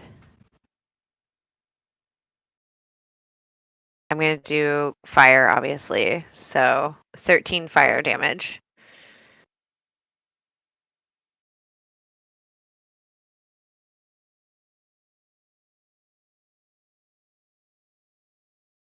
Are you talking? Because you're muted, Taylor. I'm talking to myself on how math works. Oh. I would also be talking to myself on how math works. Yeah. Okay. Yeah. The gist of that was, oh God, no, let me find my calculator. I need to do that with a calculator because that's more than one digit. Okay. Yeah, you see that bits of this like kind of waxy substance of it kind of starts to melt off and makes a little pool, as it is definitely diminishing in size and does not look like it is too long for this world. Okay, and then that is my turn. Okay. Let's see. That then brings us to Kate. You can't see anything. You can't hear anything. You can not move really, and you can't breathe. Okay. Can I cast something? If it has any sort of somatic or verbal, no.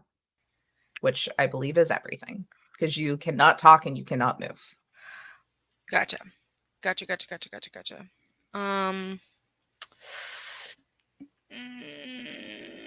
Yeah. Yeah. And then I guess for my action, I'll suffocate, please. Thank you. Okay. I will say if you want to try and make a strength or athletics, probably athletics, to just try and start wiggling your way out, like you can make a check to try and break the wax. But you don't have any. That would be your full turn. Okay, yeah, then I'll do that then. Yeah, and I'll do athletics. Yeah. Ooh, that's a 20. Not a natural 20, but a dirty 20. A dirty 20. No, that is enough that as you kind of just start to just wiggle back and forth, kind of go back to the habit of like moving your feet really fast, and you I'm break really good at that. up the wax off of the bottom, and then finally get your arms kind of moving a bit. You still have wax like crusted on you, but you're able to get your hands free enough to like pull it away from your mouth, so you're like, oh my God, and breathe. But you look as weird as the monster itself that is covered in wax. You're just like, Did it? Ugh. I'm sorry. Did it? Did I miss it? Did it damage us at all, or just? No, Because it it's just okay. Yeah, it just entombed you. Gotcha. Cool. I will say, I mean, 20 was probably the way you got away from that. While it did not damage you, it is a very tough situation. For sure. You Okay, could do a Yay, little less good than 20, but still pretty high. Okay, Cool. that brings us to Nessa. Okay. So I forgot to use my handy dandy satyrs, but I will do that this round. So I'm gonna kind of look to two of them, and the two that are closer to the blue and the yellow ones, Okay. send them towards the monster that's coming towards us. And pink and green, I'm gonna have them go towards the big waxy dude. Beautiful. And should I roll for attack for would the other two get to the other one that's further away? Yeah, because it's only about what that was 5, 10, 15, 20 feet. Okay. Which should be within their movement. But yeah, if you want to just roll for the ooze party and then roll for the Candlebrawn group. Okay, I rolled an 11 base. I don't Okay, know that if will we hit have- the jelly. Perfect. And then a 17 for the other one. That will hit him. All right. And what type of damage should I do? Does it say? Let me look. Let me try and find a satyr.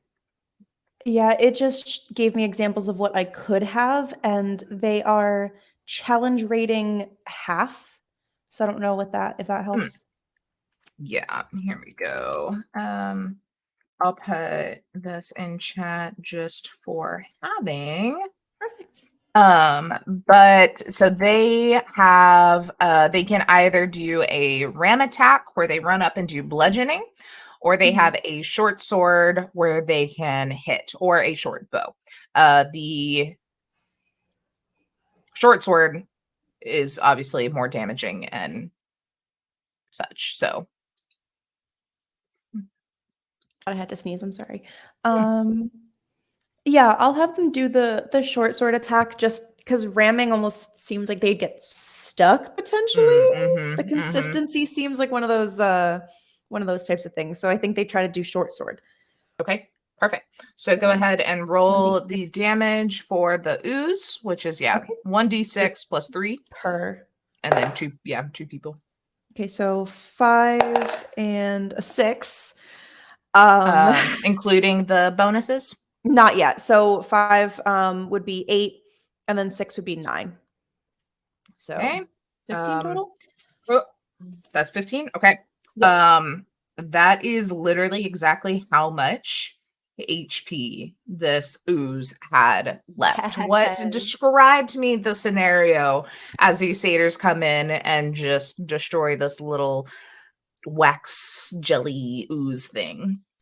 I feel like I imagine them kind of almost standing at the ready because originally I told them to protect us from Sophie. And the second that Sophie just disappeared, they almost had this moment where they were a little like, well, what now? So once they got their new orders, they had like this big just gusto of like 2 of them running in this direction, 2 of them running in that direction.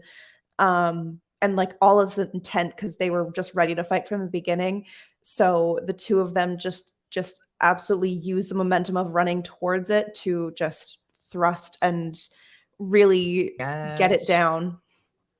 Love it. Yeah, it's just like basically sloshing like wax apart. Just little pieces of wax just flying off in different directions.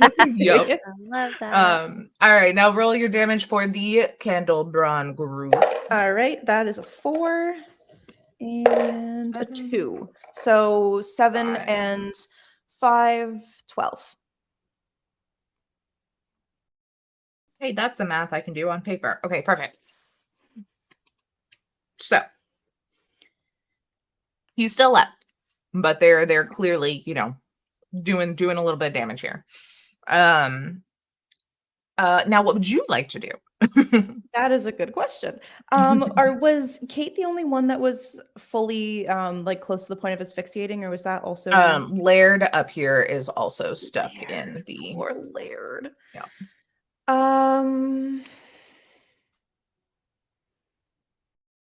Oh boy, I don't know if I can even really get to him to do anything.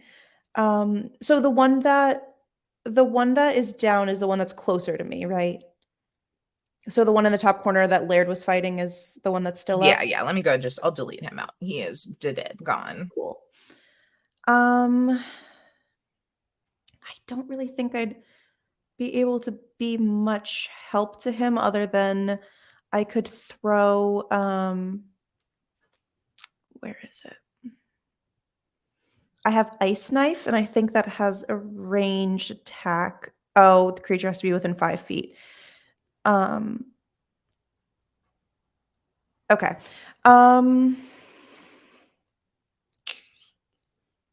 Geez, I don't know if I can really do much to help Laird at the moment. Poor Laird. Poor buddy. He I always feel like gets I'd the probably short end of the stick in these adventures. No. I feel like I'd probably go to Kate and help. Since the threat that's closer to us has been eliminated, I think I'd go to Kate and help kind of like help her get her full range of motion and everything just all set again. Yeah, you like jump up on the table and like pull off the wax, and Kate you can see now, and you're like, oh no. Be like, this might hurt you when see it's like Laird. near the eyebrows. Like this might hurt a little bit. I'm sorry. Yeah, you got a good like eyebrow wax. Now. But then a little extra. Yeah, sorry. Missing both my eyebrows. It's a great look. Maybe lesser restoration will help later once we're not in battle. I don't know if you can lesser restoration your eyebrows back on, but I'll try if you want. I have minor illusion. I'm just gonna minor illusion my eyebrows till they grow back. Perfect. We also probably have plenty of makeup considering there's a circus around us. That's true. That's Fair. true. Fair. Alrighty. Laird is going to try and wiggle his way out of here. He does not. Oh. He is currently stuck in the ick. And he has nothing he can do to help himself better. So yeah. That then goes to this Candlebrawn guy. Let me real quick, just for no reason whatsoever, roll a quick little d6. Nope. Okay, that's fine. So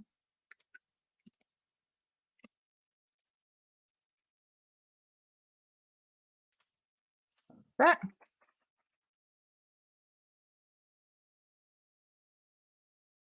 I have to look at the conditions because there's too many fucking conditions. Okay. That's what I thought. Okay. He is going to multi-attack hit at one of the satyrs and into glob version of Laird.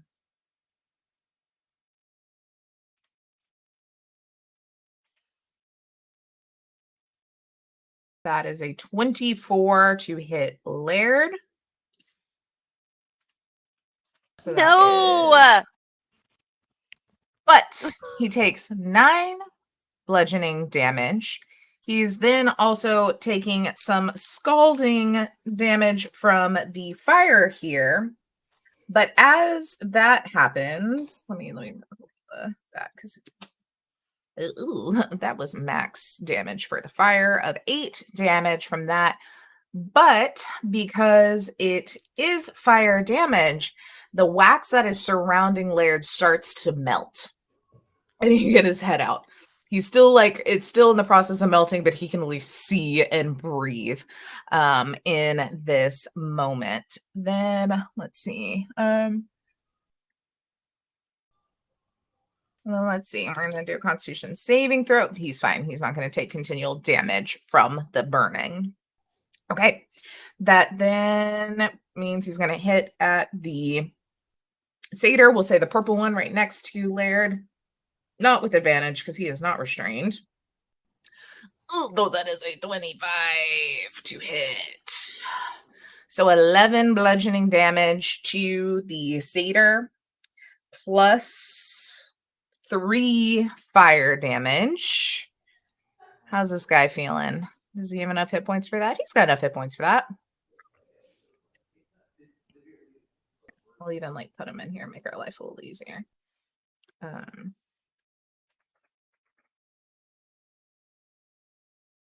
Minus 11. How much fire did I say? 3?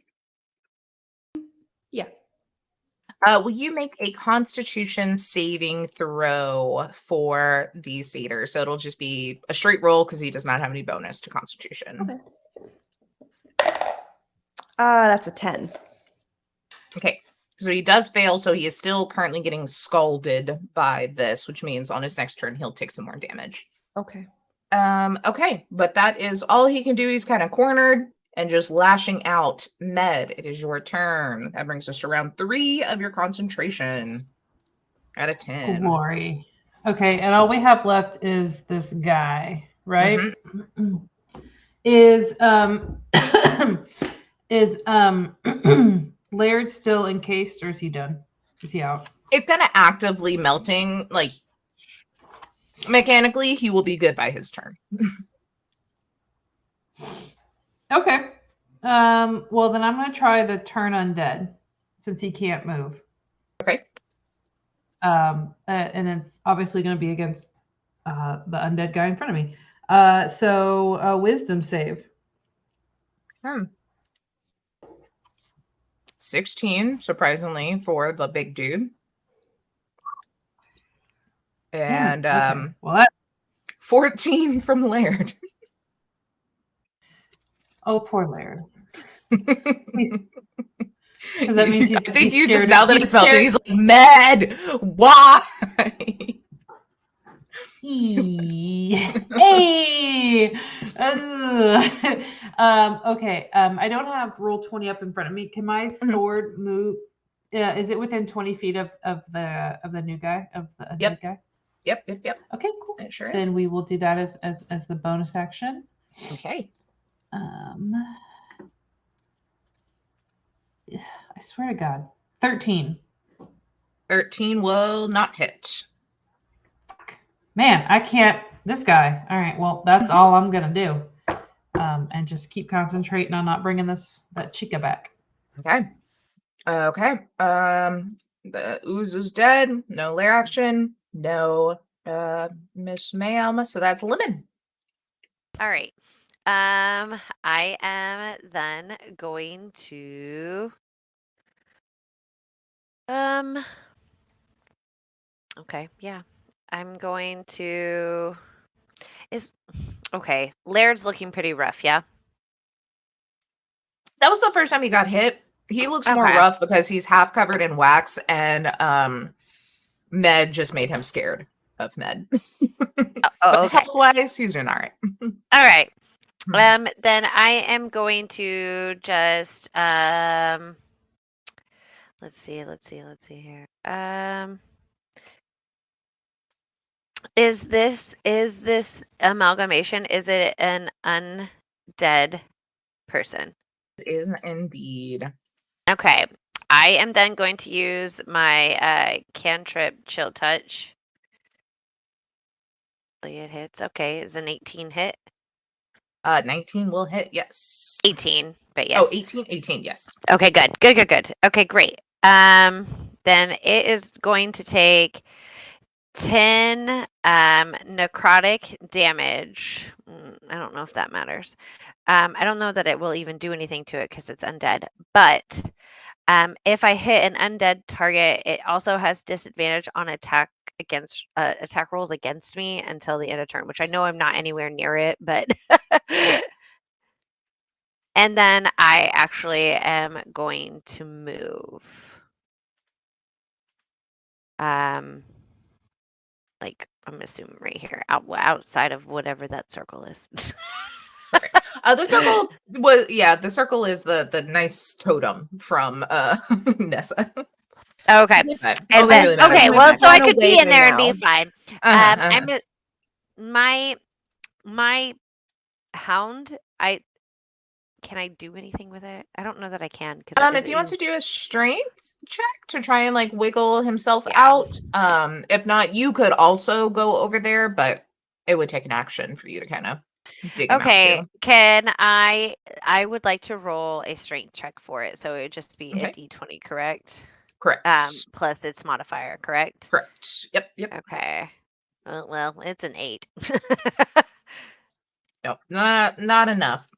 All right. I was really hoping. Okay. Well, then that's my turn. Alrighty.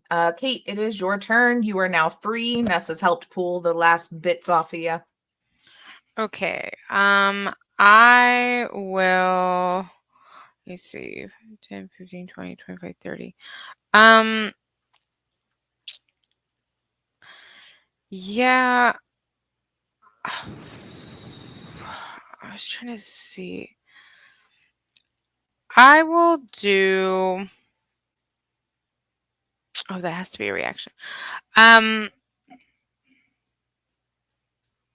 going to run. Oh, that's it.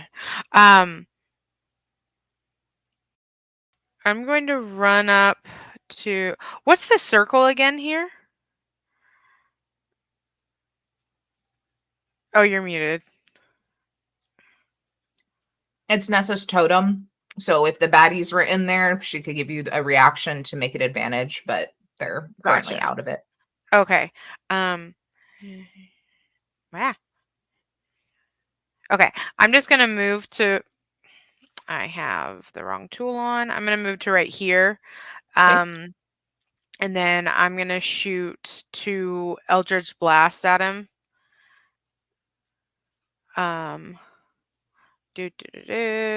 Let me get to there. Okay, first one. Ooh, 11. Will not hit. Better. Wait, huh? Never mind. Okay. It looks cocked to me on the thing, but whatever. It said 10. Okay. Yeah. So With nothing. the Eldritch Blast, you got that because of the feat. Didn't you take a feat? Yes. It says Mantle of Whispers. Which I don't remember exactly what that was. Okay. Either way, doesn't matter. We're at the end of it. Hey, mindfuck. You shoot out these Eldritch Blasts, Uh-huh. and all that comes out of this like magical aura is just confetti and glitter. As you remember Eldritch Blast before being very red. Oh, fuck. Okay. Warlock shit, and you pissed off your patron. Fuck. Oh, cool. Glad they didn't work. Or that I rolled too low. Awesome. Okay. I'm gonna heal Laird. Because that was a bonus, or that was a cantrip. So Okay. then I'll do a. He's pretty bad, right? Like kind of bad. Nah, I mean, not even a third of his health is down yet. Oh, okay. Well, I'll do. Yeah, I'll do second level. So that is go.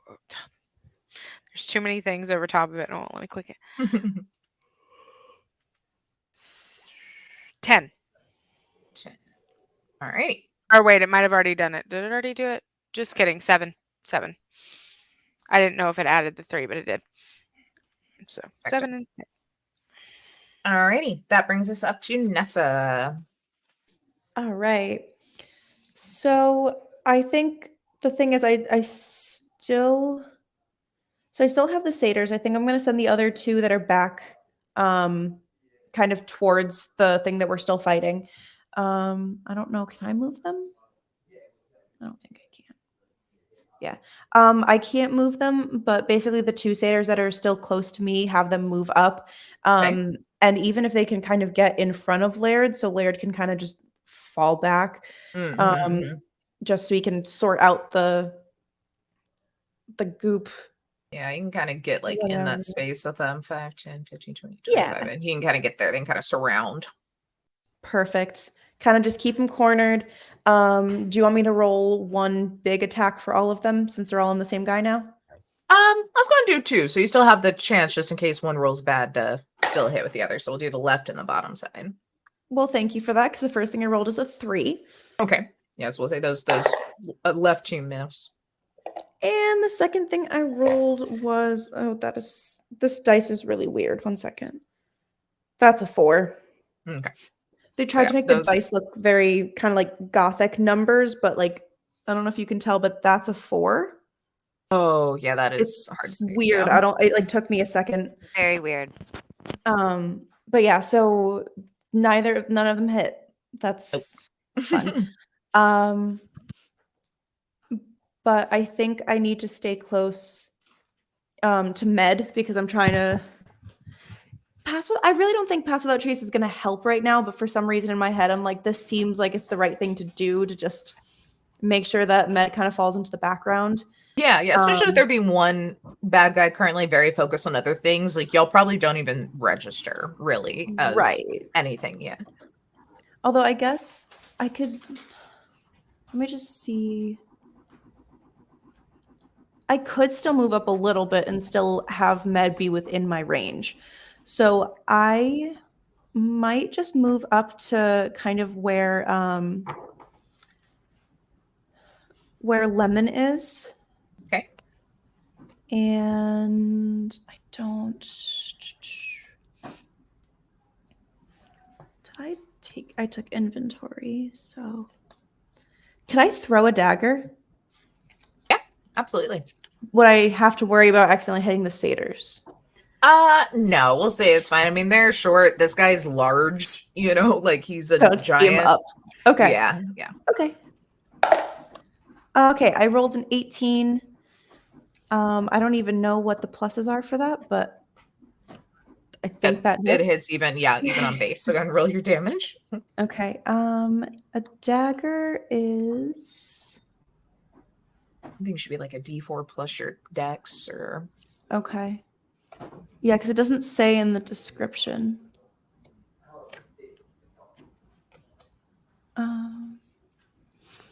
Yeah, 1d4, and since it's ranged, it'll have your dex modifier. Okay. So I rolled a 3, and then dex is +2, so 5. Okay. And then plus proficiency, which are y'all proficiency bonus 2 or 3? At this level. That I'm not too sure about. 3. So that would make it 6, 7, 8 total. Okay, cool. Alrighty. Oops.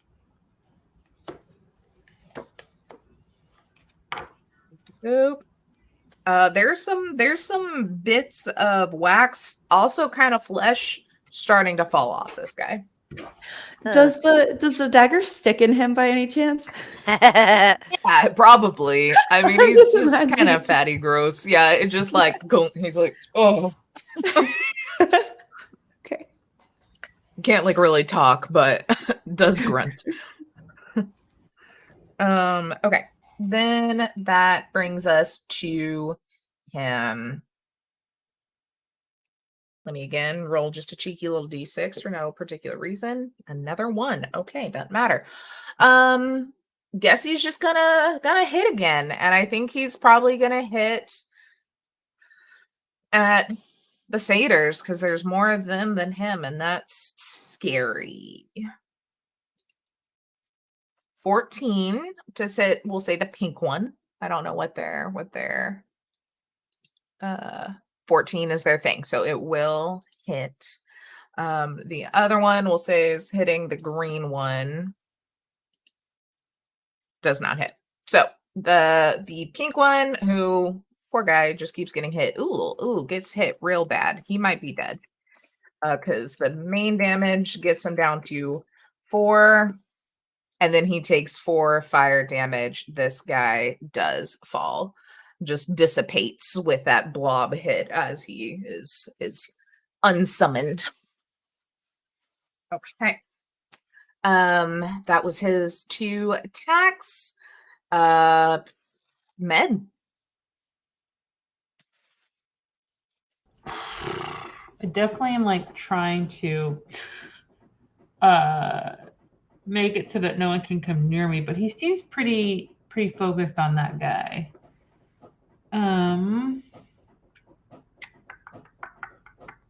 I think I'm gonna try Toll the Dead. So he'll need I'm gonna do it again. Wisdom throw with wisdom save.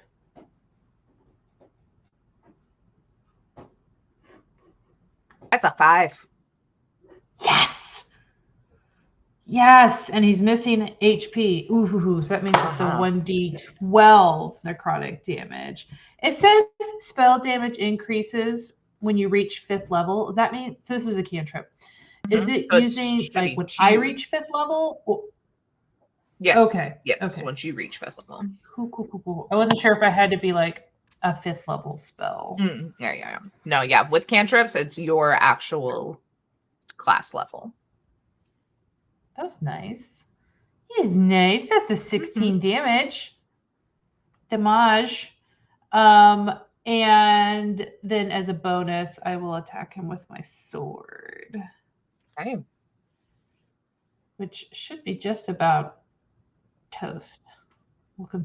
And the sword just whiffs. And I think it's been about a minute, so we'll just say that on that whiff, it just He's like, goodbye. into oblivion. So I like it. Alrighty. yeah, with that epic fail. It was a 1, so I don't know if you want to do anything with that, but Got fumble and alrighty. awesome. Lemon, up to you. Okay, here we go. And this guy just won't die. Okay. I am. Can I tell if it's looking real bad? Yeah, like it's getting to the point that like you're seeing bits of it have like fallen off, and there's like chunks of the flesh that have fallen that you see now more wax inside. Like it is getting shredded. Okay. All right. Then I am going to use.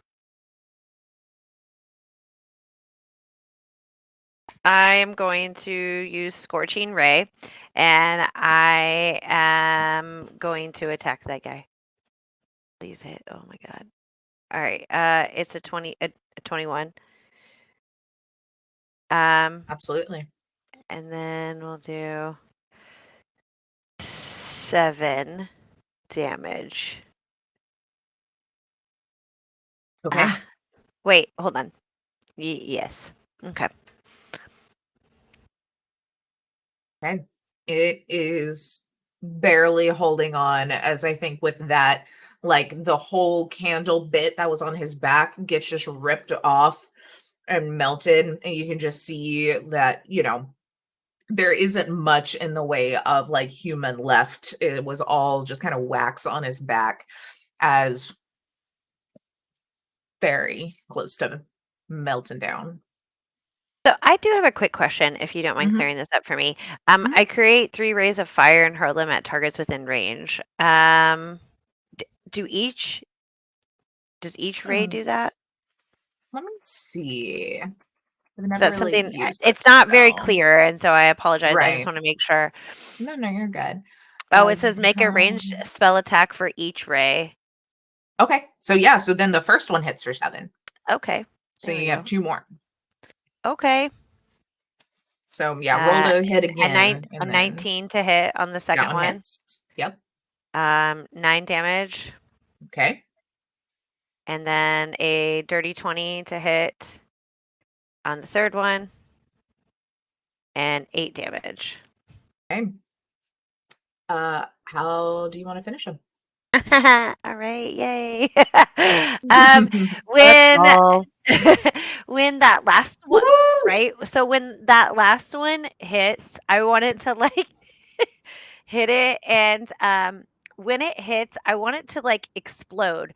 But we all know what like a seal looks like on an envelope with like a press, right? Like if we're sealing an envelope with wax, right? Except for this amalgamation explodes and is like got blood and hair in it, but I want it to like just like splatter the walls and anyone near it. Sorry, Laird.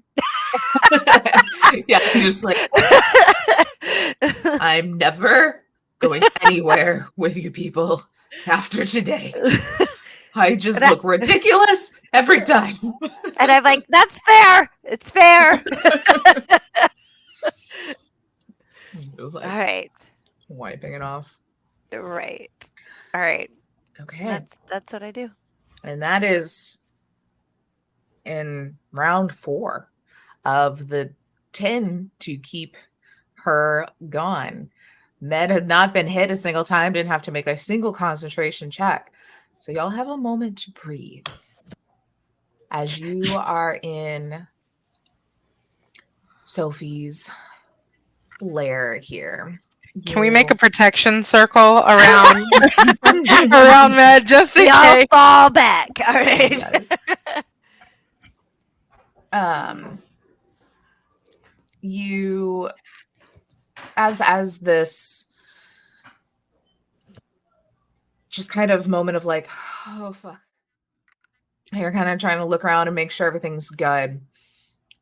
You see that the wax figures on the hooks above still kind of just swing with the movement of the factory, but aren't in any way, attacking. You see, as you're looking around, you have this machine behind you, still very still. The cauldrons even have stopped bubbling quite as much. You see there's mixed up over here. There's the ones that are very clearly like blood and wax and like some sort of gross ichor, but then there's others that do look like some sort of liquids, like are not something. They look more like actual potions or something in a cauldron here.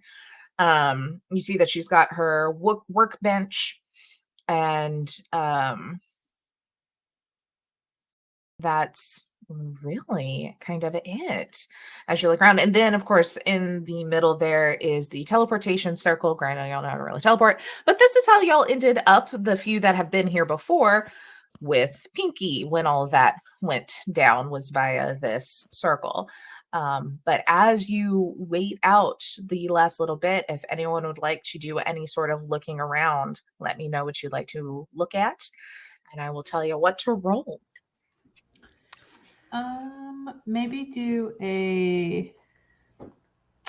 might ask someone else if they recognize any of these runes, aka an Arcana check.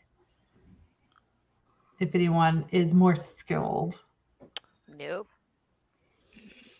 It would not be me. I have have a +2. Better yeah. than me. Yeah, I got a +0. So. Yeah, Same. you do that. You do that. You Okay. do that. You do that. I have also 0. 15. Nice. Okay, and this is looking at just the floor, I guess, that circle. Yeah, just to kind of see like what kind of magic this is.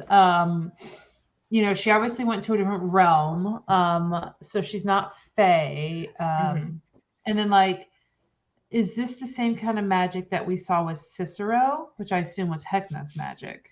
Mm-hmm. Yeah, I mean, I would say looking at the circle here on the ground, you probably, especially being a traveler, Nessa, would have used teleportation circles at some point in time. It would mean a wizard or someone trained would have to activate and send you places. It's not something you have the ability to do, but that's very clearly what this is.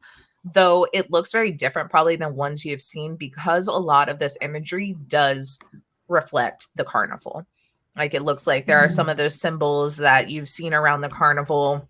It's kind of the language. It kind of has this iconography. So this is probably to get to and from here, still within the carnival itself. So maybe Hecna has its own teleportation circle that's linked to this one. Okay, More so than this is likely, or used to knows get this around the carnival, not bring people to this plane from other planes. Which is actually what I was thinking too. Should we destroy it so that Hecna can't bring her back? But we should if destroy it this is- anyway. I mean, if this is our way to just get straight to Hecna when we need to fight him. Yeah. Do you know how to use teleportation circles? No. Do any of you? Oh No. no, that's Oh. not my realm. Nope. Then would I know? Well, I mean, I've used Can't them you just before, but smudge somebody it a else would little have had bit? to. I've used them before, but somebody else would have had to like provide the magic for me to use it, basically. Okay. Med's gonna try and smudge the circle. Like, Yeah, absolutely. If you want to, maybe do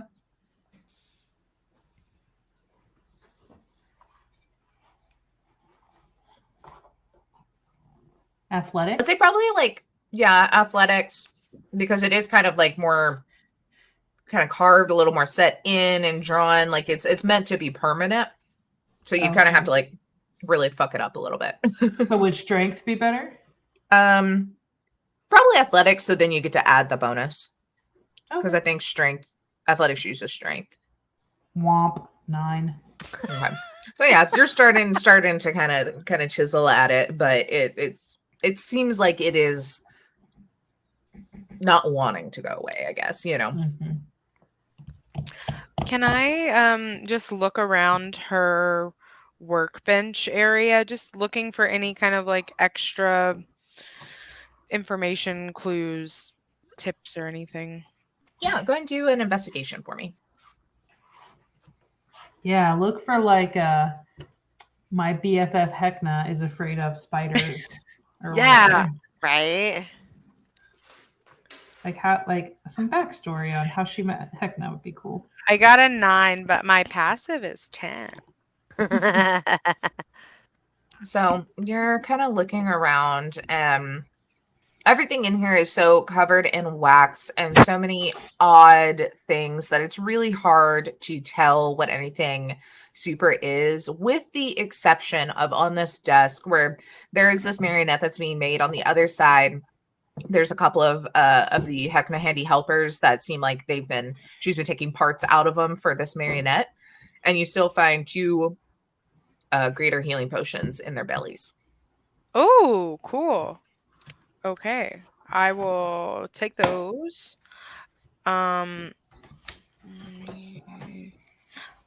Yeah, I'll take those.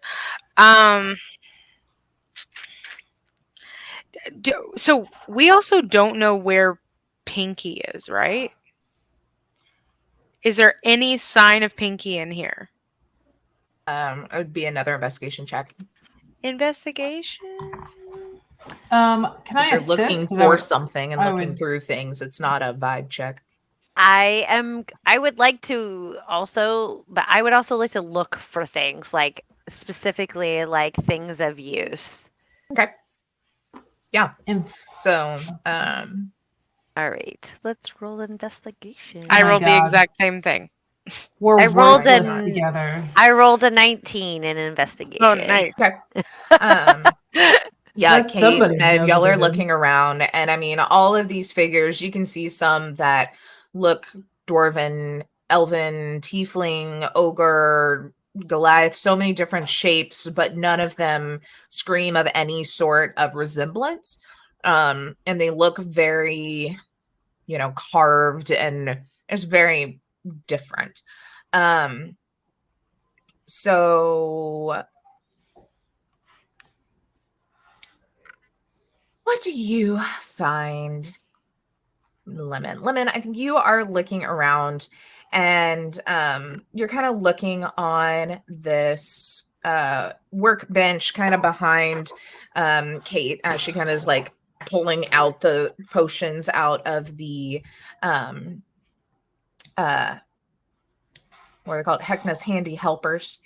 And you do see that there is a kind of drawer that is hidden under, like, the wax is kind of molded over it. You pull it open, and you see inside there's medical tools and such, saws, scalpels, all very rusted, not up to code. And you also find a notebook in there written in Sophie's shorthand. You see that it kind of says, we'll give the gist, that it is on this clown corruption, which is making a lot of sense with all of the people going absolutely batshit outside. It said, long corrupted creatures are beyond the help of all but the most powerful magic, requiring a heal or greater restoration spell to restore them to their original state. However, once the corruption is complete, there is no saving a thrall.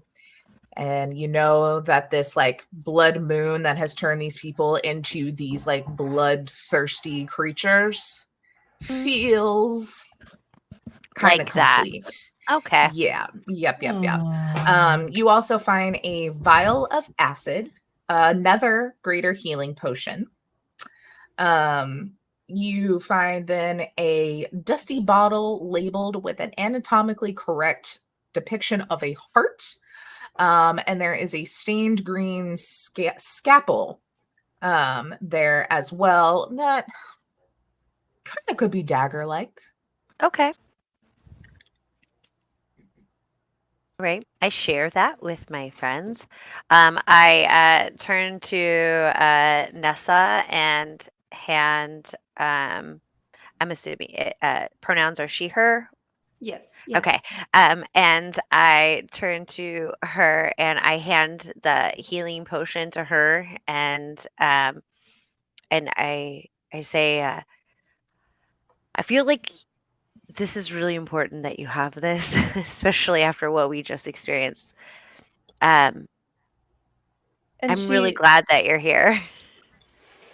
oh, for a second, I feel like she looks a little sad that like this is the first like time that we've really had a chance to talk as characters, and she's like, I'm sorry. I usually I'm better at taking hits. That I don't know what she did, but that just felt like something different, and I thank you. I want to be able to keep protecting you guys. So, I will try not to get hit as hard, and also, when I'm in my bear form, it'll be better anyway. But, thank you. And I look at all three of them, and I do share the information that like so I fear, and I like hold up the notebook, and I'm like, I fear that the violence and the anger and the bloodthirst that we've experienced getting here is permanent. And I think we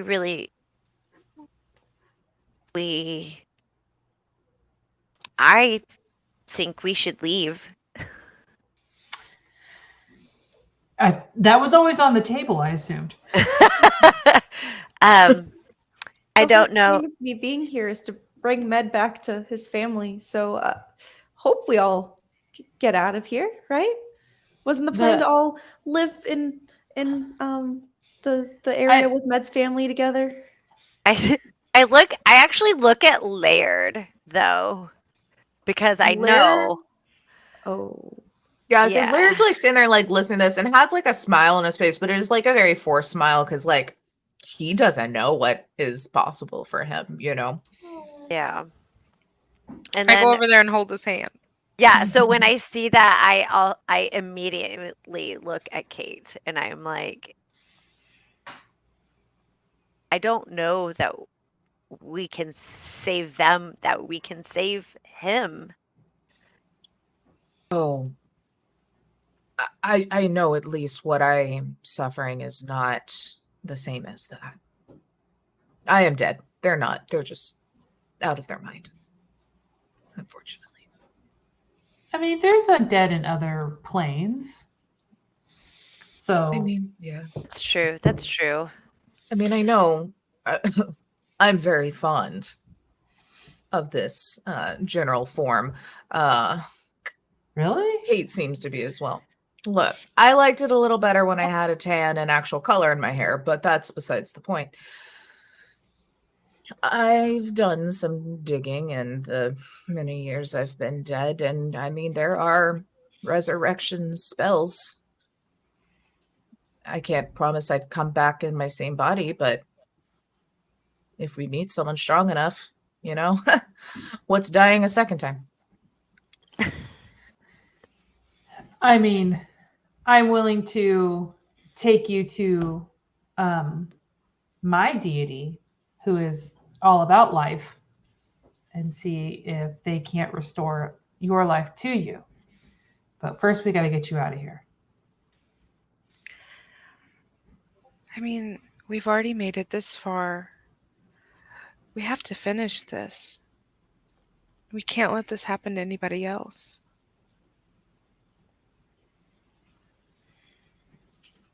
I shall sit here and have this conversation you all hear a very muffled, like, sound of someone kind of like struggling, like a Can we look and see where it's coming from? Yeah. perception check. Perception. There we go. I'm not going to do very good, but I'll roll it. 13. Oh, I got a 15. My plus 8. And my I got a- plus 1. I have a +7 and I only got an 11 total. Look, I usually roll horribly, so tonight has been a nice change of pace for me. All right. 8. And then while y'all are having this, we'll say your back is kind of closer to that door that's still a little cracked open from when the Candlebrawn like busted his way in, and you track that that's where that noise is coming from. And kind of like look through this doorway, and you see that this long hallway that leads out from this area is let me read it right. The long hallway is lined with torches that cast a warm glow over the dozens of wax statues on display. The walls are painted a deep dark red, and the recently polished floor gleams in the torchlight. Under the low light, you can make out the faces of wax figures, each one contorted in a grimace of pain or trapped in a scream. Some have been grotesquely butchered and stitched back together, posed under the wax in almost elegant ways. The air is heavy with the sweet, rancid smell of melted fat and decay. Additional parts of the figures are mounted like trophies along the walls, none in their natural state, and all bearing an expression of pure horror and pain. And one of these statues, you can see the eyes are looking at you and like blinking in like a very wild manner. This is some House of Wax shit. All right. Before we walked mean- down the long hallway, can I say that I pulled my dagger out from sticking out of that dude's head or wherever it exploded out of, Yeah. I guess, now that he's just cool. I mean, we got to go get him. Yeah, I immediately, when I realized that person is still very much alive or at least cognizant, I Mhm. attempt to start ripping away Okay. the wax Do you and call whatever. like everyone else or? Yeah, no, I'm like, hey, there's somebody here, I think, and I just start like piecing away as Mhm. fast as I can in hopes that like they realize what I'm doing. Like I understand Yeah. time is of the essence here. Yeah, you start like kind of ripping apart. Y'all run around the corner and look down the hall as she's ripping apart. And Med and Kate, you immediately recognize this as Marlo. As she's just like ripping the like thing off her face, and like there were like some very little nose breathe holes, but like that was it. So like Sophie was fucking keeping her alive, like stuck here, you know. And so she like rips and Gross. she's like coughing like immediately once her like face is cleared. For the two that have not met Marlo yet, she is a very tall, very slender, not looking too hot right now, but normally looking very hot in both looks and also can fucking kick your ass. Half elven woman. She is a hunter that has been kind of helping the crew and was kind of what got everybody on the path to get the fuck out of here. She is big buds with Locke. And she had been kidnapped by Sophie and Hecna. Rude. And missing for about 3 seasons. What? All right. I obviously when I'm able to and other people help me reveal that it is her, I see the look of shock on Kate and Med's face, and I take like 3 steps back. Like I realize this is not for me. Like Going to cast healing word or whatever to heal any major issues. Yeah, I think like the coughing kind of like stops. She like just spits out like a glob of wax. Ooh. Oh my god. I'm gonna imagine that from all that racket in there, everything's That bitch is gone. Oh yeah, I actually banished her to another plane of existence. Yeah, I Felt don't pretty think she's good. coming back. Like, I just It felt add pretty the good, not addendum. gonna Like, lie. Gross. Like with the banishment spell. Yeah. You know what? That's fine. That's a problem I'm going to have to deal with when we get back to the material plane. Anyway, help me move. And like Is she tries to from like your break her plane? legs apart. She's a human. Or was. Gross. Anyway, it's nice to see you all. Yeah. I mean, you've obviously been here a while. Like, is anyone else savable? I think she kind of like looks down for a second, kind of like looks around, and you can see like tears immediately hit her eyes. And you look directly across from where she was stuck, having to stare at, is her twin brother. Very shut I clearly. was gonna say, I up. was just about to, yeah, I was about to say if we had seen him or anything. God damn it. 0 chill. Oh my god. Well, that is something I'm going to have to unpack at therapy and very traumatizing for me. I do need to warn y'all of one other thing. Yeah. And she'll point at the end of the hall where you see a couple of statues at the end, one of them Pinky, with her eyes still wildly looking around. Oh. Okay. Okay. Let's go. Let's go. Yeah. I kind of honestly though, I help the one that I see, like that my friends point out, like Pinky, right? Mhm. I help them get Pinky, but I'm gonna be honest with you, based on my past, I ultimately, it doesn't matter who it is, because I don't think we're leaving anytime soon. I immediately just start taking all of that down, but starting with her brother, just because As y'all you rush know. over to Pinky, Marlowe's like still very like hard of breathing. She's like, wait, wait just a second.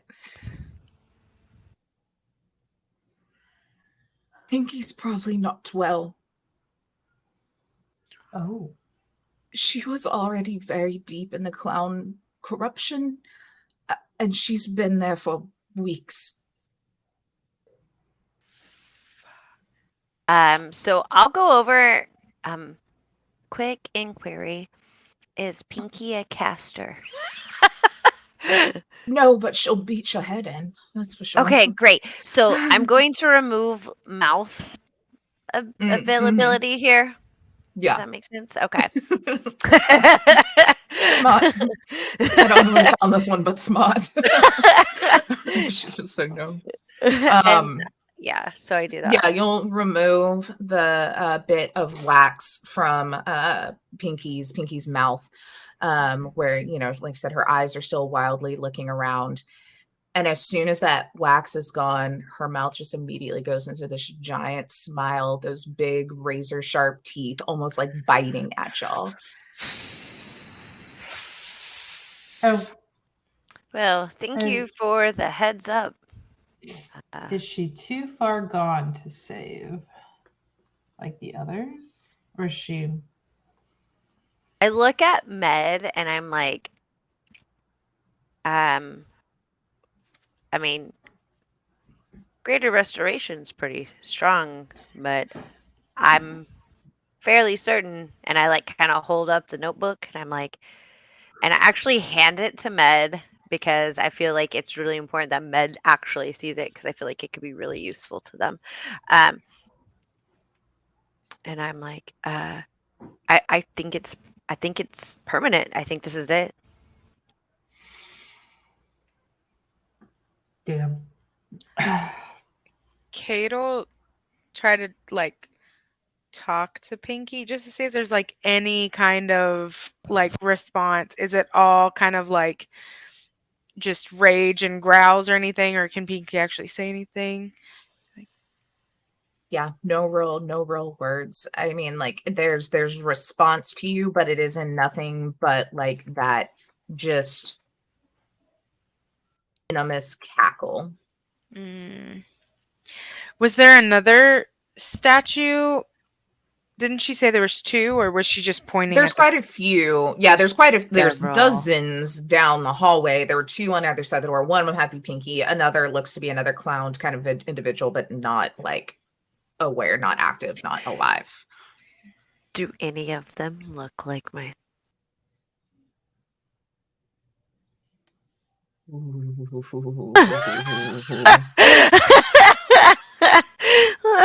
Uh-oh. We're gonna roll. Oh!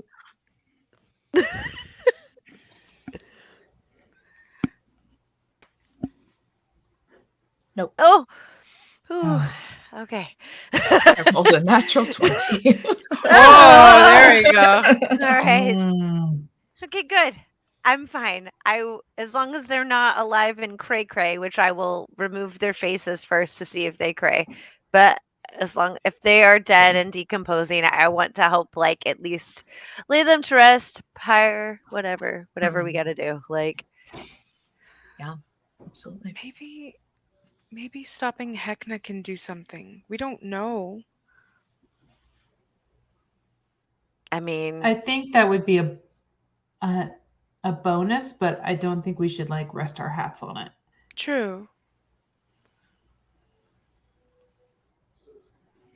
But we can at least keep maybe a little bit of hope. Maybe something else to fuel us. Do we know where Hecna is? You assume probably the fun house or wherever he usually calls home, but currently no. You do see at the end of this hall, I mean, Pinky is next to a door. Oh, okay. Was there something else we were supposed to get from here?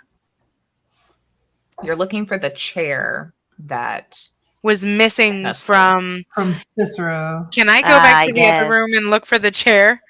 Yeah, there's no chair in there. Oh, fuck. crap. Just getting like you had to take care of Sophie first because Sophie can bring Hecna back to life. True. That's True. right. Okay. Okay. I would like to look. I think we need to definitely before we do too much else, I think we need to get Nessa sorted out, i.e. greater restoration of some way. And do we know Get your any... hit points back up. Do you know any kind of like cleric? Surely there's a potion. Well, I'm a cleric, but like surely there's a Oh, potion of like greater sorry. restoration. I'm just not high enough. I have lesser restoration, but not For some greater. reason, I think that you're like a paladin. I don't know why I forgot that you were like, my bad. I do kind of play like a paladin. I kind of fight. I feel like this entire time while all this is happening, Nessa is doing that same thing again, where she's like feeling like she doesn't 100% know what to do. So she's almost kind of like just looking around nervously at things and kind of trying to listen to what you're saying. And if one of you gestures in that direction, she'll look in that direction, like just trying to piece it all together. And she's like, maybe if we do that, you can all tell me more of the story. Because who Yes. are these people? Yes, let us go back to I'm the Marlo. I'm train. so very sorry. And she'll shake both Lemon and Nessa's hand. Let's all go back to the where our train station where we were, our safe house, and we'll get Nessa up to speed, and we'll have Locke look for a bottle. Maybe Felix has one or had one. It's all skewed now of like greater restoration to fix you up. That would be great. I thought I'd be more help. I didn't expect to feel this just permanently drained from whatever she did. I knew she was going to be bad. You guys talked about how she would be bad, but Yeah, she Ow. real bad. And I don't think Hekna is a walk in the park. No, No, not at all. but Well, I get the levels a little bit more. I'd say I Yeah. am not in any position to help, but I am in very much need of a rest and real food. That'd be great. Mhm. But Same. I suggest if y'all are wanting to take a break, let's not go through that door. That seems to be Yeah. where Hekna comes from quite a bit. Ooh. Oh. Okay. So let's not do that door. So what I'm gonna do is I'm going to fashion some way to tie the rope so that we don't have to like climb up again Yeah, do there you what we go. did. Mm. So Yeah. that's like a permanent situation. Nice. So that we can just come back to it pretty easily. Righty. Well, then, yeah. Well, you're able to tie the rope, kind of sled your way back down, help Marlowe sneak your way back out of the carnival that is a wild mess, and make it to the shattered station. We can say for a long rest, if we would like to do that, where you pick up after the Mhm. exhaustion to catch up and do anything tomorrow. Plus, Luck has been out digging, so maybe he's found some more goodies. We'll see. We're gonna need them. Yeah, so that is where we will end it.